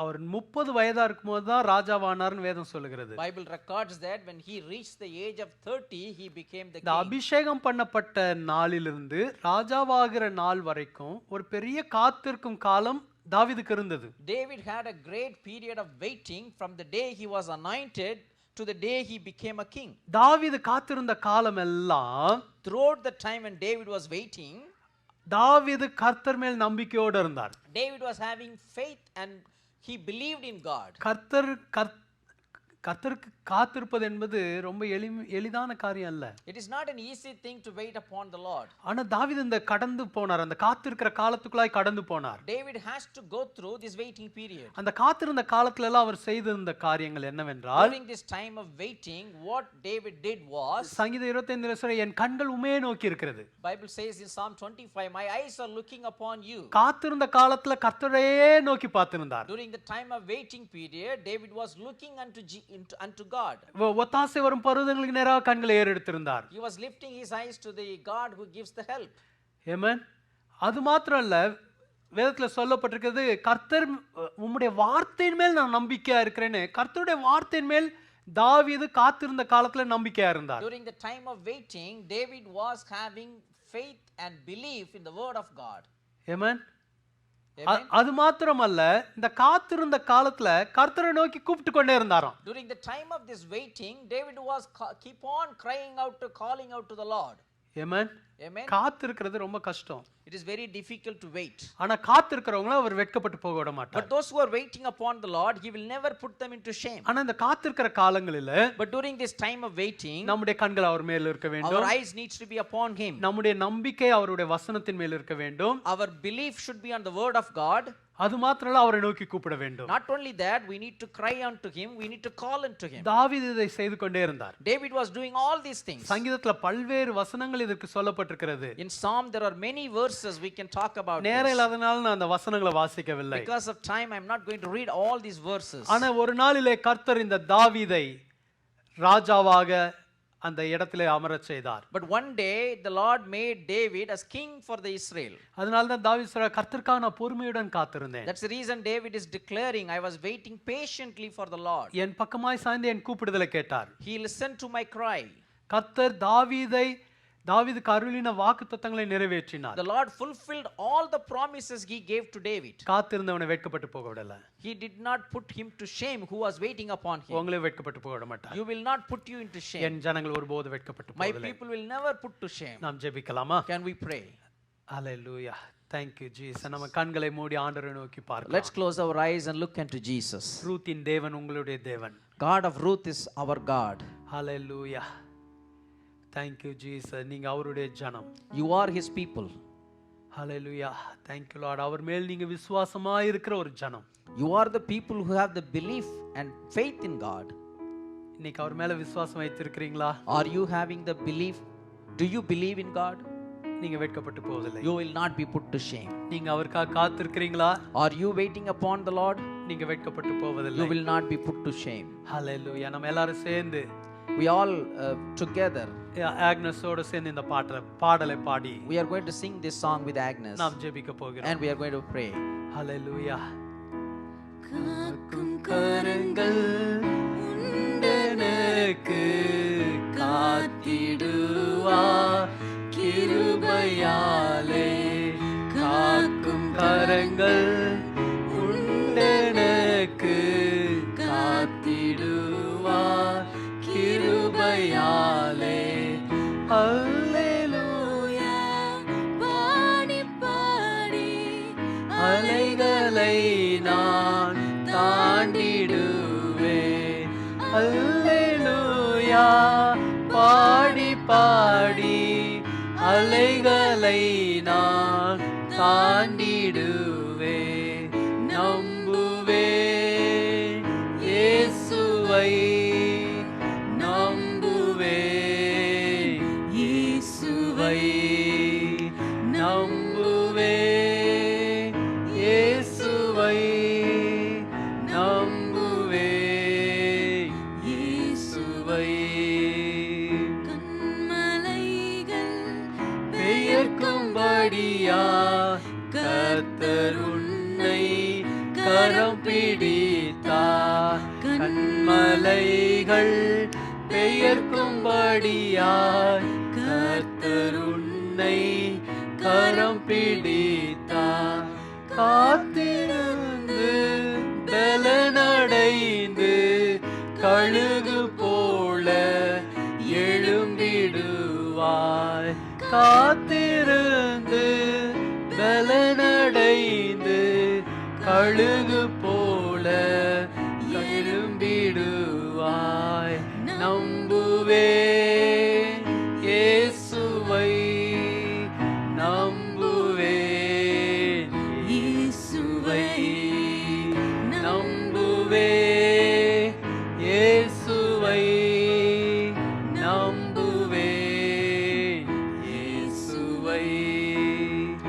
அத்திமரம் துளிர் விடாமல் ஆட்டு மந்த மந்தை முதலற்றாலும் அத்திமரம் துளிர் விடாமல் ஆட்டு மந்தை முதலற்றாலும் கர்த்தருக்கு காத்திருப்போம் வெட்கப்பட்டு போவதில்லை. எல்லாரும் சேர்ந்து பாடுமா? கர்த்தருக்கு காத்திருப்போம் வெட்கப்பட்டு போவதில்லை. நம்புவே. எல்லாரும் விசுவாச அறிக்கையா பாடலாம். Let us all confess with faith and sing together. Lord, I will trust in you. Lord Jesus, thank you. நம்புவே இயேசுவை நம்புவே இயேசுவை. ஹல்லேலூயா. ஆண்டவர் மேல நம்ம நம்பிக்கை வைப்போமா? Can we keep our faith on God? கர்த்தருக்கு இந்த வாக்குத்தத்தத்துக்காக ஆண்டவருக்கு நன்றி செலுத்துவோமா? Can we give our thanks to the Lord for this promise? நான் வெட்கப்பட்டு போவதில்லை என்று சொல்லுவதற்காக நன்றி. Lord, we thank you because you are saying I will not be put to shame. நீ என்னுடைய ஜனம் என்று சொன்னதுக்காக நன்றி. Lord, we thank you because you told that I belong to you and I am part of your people. இன்றைக்கு கர்த்தர் உங்களை தம்முடைய ஜனமாய் பார்க்கிறார். The Lord is looking you as his people. ஒருவேளை உங்களுக்கு சந்தேகம் இருக்கலாம். You may have a doubt in your heart. இன்னும் கர்த்தர் என்னை தன்னுடைய அவருடைய மகனாய் மகளாய் பார்க்கிறாரா? Is the Lord still looking at me as his child? கர்த்தருக்கு பிரியமில்லாததை நான் நிறைய செய்திருக்கிறேனே. I have done many things which is not desirable to the Lord. இன்றைக்கு கர்த்தர் என்னை தம்முடைய ஜனமாய் பார்க்கிறாரா? Even today the Lord is looking unto me as his child. இன்னைக்கு கர்த்தரிடத்துல திரும்ப வாங்க.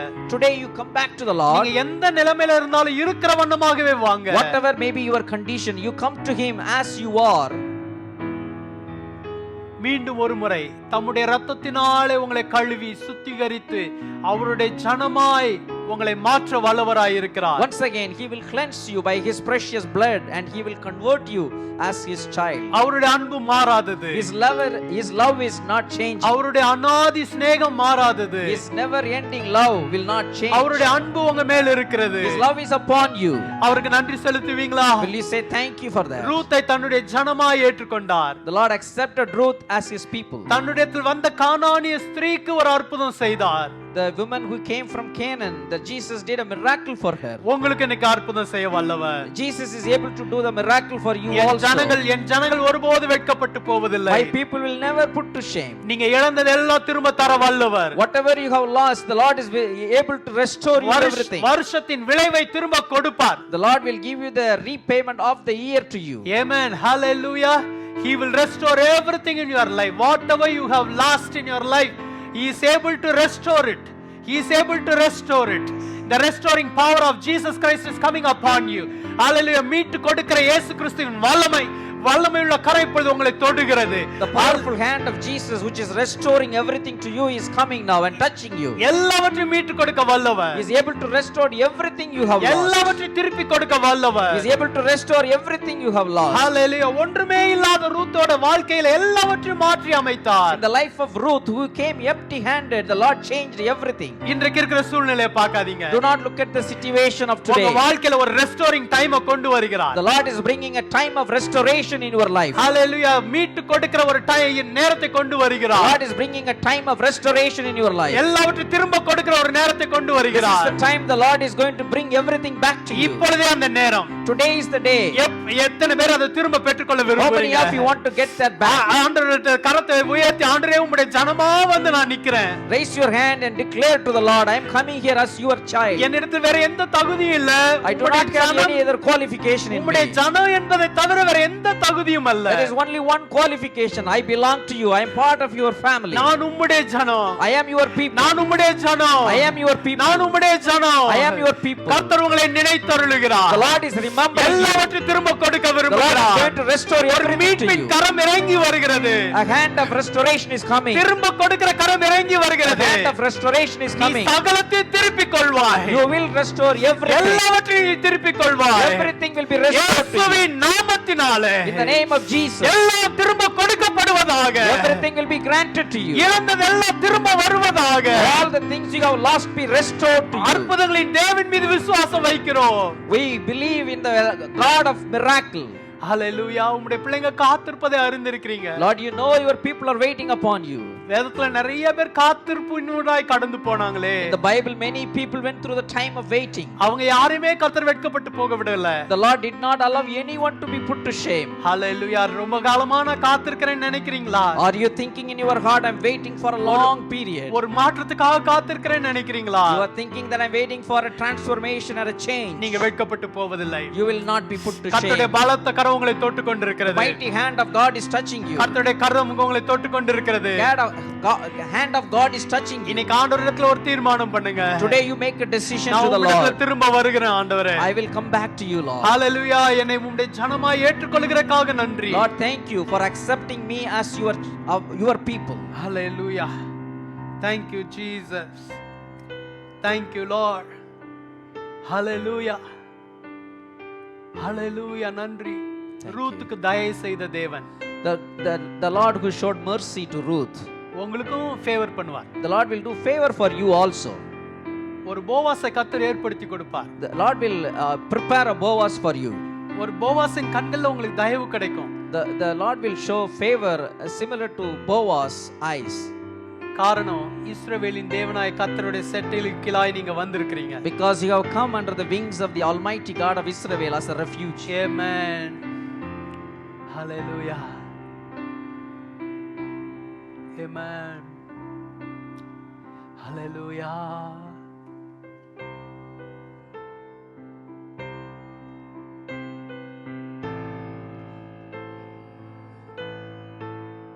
Hallelujah. To the overwhelming, never-ending, reckless love of God, though it chases me down, fights till I found, leaves the 99, and I couldn't earn it, and I don't deserve it, till you give yourself away. Though the overwhelming, never-ending, reckless love of God. Amen.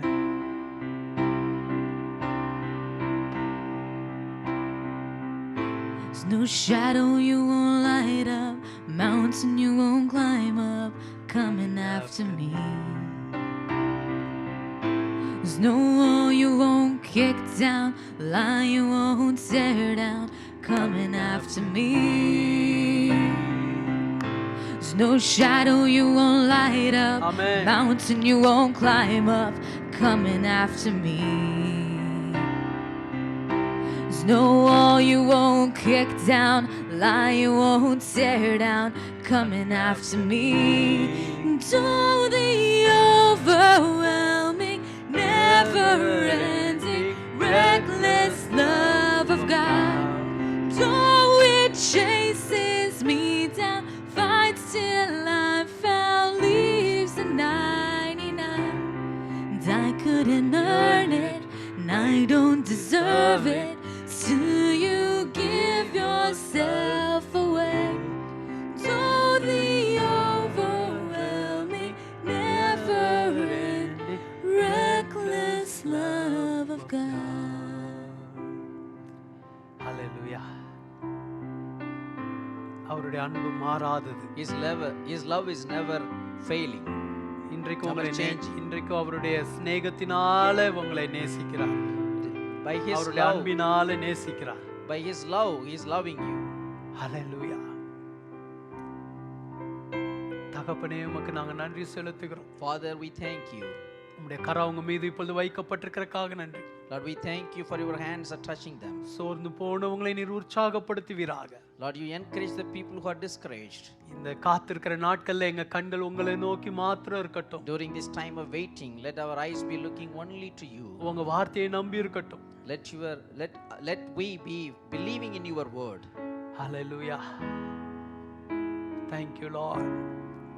இயேசுவின் நாமத்தினாலே ஒவ்வொருவரையும் நீர் ஆசீர்வதிப்பீராக. In the name of Jesus, you bless each and every one. ஒரு அற்புதத்தை செய்வீராக. Lord, do perform a miracle. இழந்து போன உறவுகளை திரும்ப கொண்டு வருவீராக. Whatever relationship that were lost, Lord, you restore that. உடைந்து போன குடும்பங்களில கர்த்தர் ஒரு உறவுகளை சரிப்படுத்தி திரும்ப அவங்களை அவங்க குடும்ப வாழ்க்கையை சீர்படுத்துகிறதுக்காக நன்றி. Lord, we thank you for touching the broken families and bringing a new thing in their life. பிரிந்து இருக்கிற கணவன் மனைவியை திரும்ப கர்த்தர் சேர்க்க போகிறதுக்காக நன்றி. Lord, we thank you for going to unite the people, those who are separated in the family. ஹல்லேலூயா. கண்ணீரோட இருக்கிறவங்களுக்கு கர்த்தர் ஒரு அற்புதத்தை செய்ய போகிறதுக்காக நன்றி. Lord, we thank you for going to do a miracle for people who are shedding their tears. Hallelujah. Thank you Lord. உங்களே நம்பி இருக்காங்க ஆண்டவரே. Lord, they are trusting only you, Lord. இவங்க வெட்கப்பட்டு போக கூடாது ஆண்டவரே. They should not be put to shame, Lord. அன்னைக்கு கானானிய ஸ்திரீ வந்து குறிப்பா என் மகளுக்கு ஒரு அற்புதம் வேணும்னு கேட்டாங்க. அதே போல இவங்க எதுக்காகலாம் குறிப்பா ஜெபிக்கிறாங்களோ அதுல இயேசுவின் நாமத்தினால் அற்புதம் நடப்பதாக. On that day the Canaanite woman came to you and prayed for her daughter. The same way, whatever is the specific prayer request they are praying, Lord, you do a miracle in that. அநேக தாய்மார்கள் தகப்பன்மார்கள் தன்னுடைய பிள்ளைக்காக ஜெபிப்பதை நீர் கேட்கிறீர். Lord, many fathers and mothers are praying for their children. அவங்களுக்கெல்லாம் அந்த ஜெபத்தை கேட்டு அவங்க பிள்ளைகளுக்குள்ளாக ஒரு விடுதலை அற்புதத்தை கர்த்தர் செய்வீராக. Lord, please listen to their prayers and do a deliverance, give a deliverance in the life of their children. யாரெல்லாம் தங்களுடைய பிள்ளைகளுக்காக அற்புதத்துக்கு ஜெபிக்கிறாங்களோ அந்த பிள்ளைகளுக்கு இயேசுவின் நாமத்தினாலே அவங்க பெற்றோருடைய ஜெபத்தின் நிமித்தம் ஒரு அற்புதம் நடப்பதாக. Whoever is praying for their children, Lord, because of the prayer of their parents, Lord, do a miracle in the life of the children. கர்த்தருடைய அபிஷேகத்தின் வல்லமை உங்களை தொடுகிறது. The power of the anointing of Jesus is ஆண்டவர் உங்களை பார்த்து touching you. இன்னைக்கு கேட்க விரும்புகிறார். The Lord wanted to ask you this question. என்னாலே செய்யக்கூடாத கர்த்தராலே ஆகாத காரியம் ஒன்று உண்டோன்னு கேட்க Is there விரும்புகிறார். anything which is impossible for the Lord? கர்த்தரால் ஆகாத காரியம் ஒன்று உண்டோ? Is there anything not possible for the Lord? சாரால பார்த்து இந்த கேள்வி கேட்டார் ஆண்டவர். Lord asked this question to Sarah. ஹல்லேலூயா. இன்னைக்கு உங்களை பார்த்து கேட்கிறார். Today the Lord is asking you the same question. என்னால ஆகாத காரியம் ஒன்று உண்டோ? Is there anything impossible for me? எல்லாவற்றையும் அவரால் செய்ய முடியும். Everything is possible for him நீங்க to do. அவருடைய ஜனமாய் இருக்கிறபடினால் Because you are his people. கர்த்தர் உங்களுக்காக யாவையும் செய்து முடிப்பார். The Lord will do everything for you. கர்த்தாவே ஒருத்தர் வெட்கப்பட்டு போக கூடாது. Lord, not even one will be put to shame. ஒரு அற்புதத்தை செய்வீராக. Do a miracle in their life. Hallelujah. Hallelujah. எதிர்பார்த்திருக்கிற காரியத்துல நன்மை உண்டாவதாக. Whatever thing they are expecting, there will be a good thing happen in that, Lord. அவங்க ஜெபத்தை விட்டுற கூடாது ஆண்டவரே. They should not leave the prayer, Lord. கானானிய ஸ்திரீ ஜெபத்தை விடவே இல்லையே. The Canaanite woman did not stop praying உங்களை to you. தொடர்ந்து கேட்டுக்கொண்டே வந்தாலே. She was continually following you and அதே praying போல unto நாங்க you. தொடர்ந்து ஜெபிக்க கிருபை தாரும். Similarly, help us to pray continually எங்க to you. விசுவாசத்துல தொடர்ந்து உறுதியா இருக்க கிருபை தாரும். Give the grace to strengthen our faith in you. திரும்ப ஆண்டவர் சொல்ல விரும்புகிறார். Again the Lord is wanted to tell அநேக you. பெற்றோர் உங்க பிள்ளைகளுக்காக கண்ணீரோட இப்ப ஜெபித்துக் கொண்டிருக்கிறீங்க. Many parents are praying with tears for your children. நீங்க வெட்கப்பட்டு போவதில்லை. You will never be put to உங்க shame. ஜெபத்தின் நிமித்தம். Because of your prayer. உங்க ஜெபத்தின் நிமித்தம். Because of your prayer. உங்க பிள்ளைங்க வாழ்க்கைக்குள்ளாக ஒரு மாற்றத்தை கொண்டு வருவார். There will be a great change coming into the life of your children. ஒரு சில மனைவிமார்ங்க உங்க கணவனுக்காக நீங்க இப்ப கண்ணீரோட ஜெபிக்கிறீங்க. Some of you, the wife, you are praying for your husband. கர்த்தர் உங்க கணவருடைய வாழ்க்கைக்குள்ளாக ஒரு விடுதலை கொண்டு The வருகிறார். Lord is going to bring a deliverance in the life of your husband. சில நல்ல மாற்றங்களை உங்க குடும்ப வாழ்க்கைக்குள்ளாய் கொண்டு வருகிறார். The Lord is bringing some good changes into the life. ஒரு சமாதானத்தை கர்த்தர் கொண்டு The வருகிறார். Lord is going to bring a peace. இழந்து போன சமாதானத்தை திரும்ப கொடுக்கிறார். The Lord is going to restore the peace you have lost. ஒரு சிலர் நீங்க இப்படி யோசிச்சு ஜெபிக்கிறீங்க, ஏன் தவறுனால தான் இந்த பிரச்சனை. Some of you are thinking like this and praying, all these things are happening because of my mistakes. ஆனா ஆண்டவர் சொல்லுகிறார், But the Lord is telling you, கிழக்குக்கு மேற்குக்கு எவ்வளவு தூரமோ அவ்வளவு தூரமா உன் பாவத்தை உன்னை விட்டு விலக்குகிறேன். I have removed the sins from us far as from east to west. நீ எதனால இழந்து போயிருந்தாலும் சரி, நான் திரும்ப கொடுக்க போகிறேன். Whatever may be the reason you have lost these things, I am going to restore them to you. இனி நான் உன் பாவங்களை நினையாமல் இருப்பேன். I will not remember your sin anymore. ஒரு சிலர் இப்படி நினைக்கிறீங்க. Some of you are thinking like நான் this. முந்தியே ஜெபிச்சிருந்தா If I would have prayed earlier, இது மாதிரி ஒரு பிரச்சனை எனக்கு வந்திருக்காது. I would not have faced this problem. நான் முந்தியே ஜெபித்திருந்தா If I would have prayed earlier, தேவையில்லாத பிரச்சனைகளை தவிர்த்து I இருந்திருக்கலாமே. could have avoided this unnecessary problem. ஆனா ஆண்டவர் சொல்ல But the விரும்புகிறார், Lord is telling நீ you, கடந்ததை குறித்து திரும்ப யோசிக்க Do வேண்டாம். not think the former things. முந்தினவங்களை நினைக்காத. Do not think the former things. பூர்வமானவங்களை சிந்திக்காத. Do not think the former இதோ things. நான் உனக்கு புதிய காரியத்தை செய்கிறேன். Behold, I am going to do a new thing in நீ your life. வெட்கப்பட்டு போவதில்லை. You will not be put to நான் shame. உன்னுடைய மீட்பின் தேவன். I am the God of redemption. ஹல்லேலூயா. மீட்டு கொடுக்கிறார். I am going to redeem you. I am going to restore you. ஆமென். இழந்ததை மீட்டு கொடுக்கிறார். He is going to restore everything you have lost. ஆண்டவரே எல்லாரையும் ஆசீர்வதியும். Lord, you bless each and every one. ஆண்டவரே metro mission ஊழியங்களை ஆசீர்வதியும். Lord, you bless the Metro Mission Ministries. MCF சர்ச்சை ஆசீர்வதியும். Lord, bless the MCF Church. Pastor ஆனந்தையும் pastor பேமையும் பெக்கியும் ஜெசிகாவையும் நீர் ஆசீர்வதியும். Lord, you bless Pastor Anand, Pastor Pam, Jessica and Rebecca. ஆண்டவரே உங்களே நம்பி இருக்காங்க. They are trusting you, Lord. உங்களுக்காக காத்திருக்காங்க. They are waiting upon you, உங்க Lord. வார்த்தையின் மேல விசுவாசமா இருக்காங்க. They have faith in your word. எல்லாவற்றையும் ரெஸ்டோர் பண்ணி கொடுப்பீராக. Lord, you restore everything in their life. நல்ல சுகம் பலன் ஜீவன் நீடித்த ஆயுசு நாட்களை தருவீராக. Lord, you give them good health, strength and long life. அவங்க கூட சேர்ந்து ஊழியம் செய்கிற எல்லாரையும் ஆசீர்வதிங்க. Those who are ministering along with them, you bless each and every one. சபை மக்கள் எல்லாரையும் பேராய் ஆசீர்வதிங்க. Lord, you bless each and every one by name, those who are part of their church. என்னை இந்திராவை நான் ஒப்பு கொடுக்கிறேன். Lord, we surrender myself and Indra. அபாத்திரமான ஊழியக்காரங்க செய்ய வேண்டிய கடமையை We are செய்கிறோம். unworthy servants. We are doing what we are supposed to do, Lord. இயேசு பெருகணும், நாங்க சிறுகணும். Jesus needs to increase and we need to decrease. இன்னைக்கு என்னோடு கூட சேர்ந்து ஊழியம் செய்த ஆக்னஸை ஆசீர்வதியும். Lord, the one who ministered along with us, Agnes, you bless her, Lord. மொழிபெயர்த்த பிரேமை ஆசீர்வதியும். Bless Prem who translated. Media சைடுல ஹெல்ப் பண்ண ஒவ்வொருவர் மீதும் உம்முடைய ஆசீர்வதிக்கிற கரம் So the வைக்கப்படட்டும். media side, whoever helped you, bless each one of them. கடைசி வரைக்கும் நாங்க உங்களுக்கு உண்மையாய் வாழ கிருபை தாரும். Until the end, help us to be faithful to you, Lord. உமக்கு எல்லா துதிகன மகிமை We செலுத்துகிறோம். give you all the glory and honor to you. இயேசுவின் மூலம் ஜெபிக்கிறோம் பிதாவே. In Jesus' name we pray, Father. Amen. Amen. கர்த்தர் உங்களை Amen. The ஆசீர்வதிப்பாராக. Lord bless you. உங்கள் மத்தியில் இந்த ஊழியத்தை செய்ய கர்த்தர் கொடுத்த கிருபைகளுக்காக கர்த்தரை ஸ்தோத்திரிக்கிறேன். We thank you for the Lord for has given us this opportunity to do the ministry in front of you. நீங்க வெட்கப்பட்டு போவதில்லை. You will be never be put to shame. இந்த வாய்ப்பை கொடுத்த ஆண்டவரை ஸ்தோத்திரிக்கிறேன். I want to thank the Lord who has given this opportunity. Pastor ஆனந்துக்கும் pastor பேம்க்கும் இந்த வாய்ப்பு கொடுத்தக்க அவங்களுக்கும் நாங்க நன்றி செலுத்துகிறேன். We want to thank Pastor Anand as well as Pastor Pam who has given this opportunity for us. தொடர்ந்து எங்களுக்காக ஜெபித்துக் கொள்ளுங்க. Continuously pray for us. கர்த்தர் உங்களை The ஆசீர்வதிப்பார். Lord bless you. கர்த்தருடைய ஆசீர்வாதத்தை பெற்றுக்கொள்ளலாமா? Can you receive the blessing of the Lord? நம்முடைய கர்த்தராகிய இயேசு கிறிஸ்துவின் கிருபையும் பிதாவாகிய தேவனுடைய அன்பும் பரிசுத்த ஆவியானவருடைய அந்யோன்ய ஐக்கியமும் நம் அனைவரோடும் இன்றைக்கும் என்றைக்கும் சதா காலமும் இருப்பதாக. ஆமென். கர்த்தர் உங்களை ஆசீர்வதிப்பார். ஆமென். ஆமென்.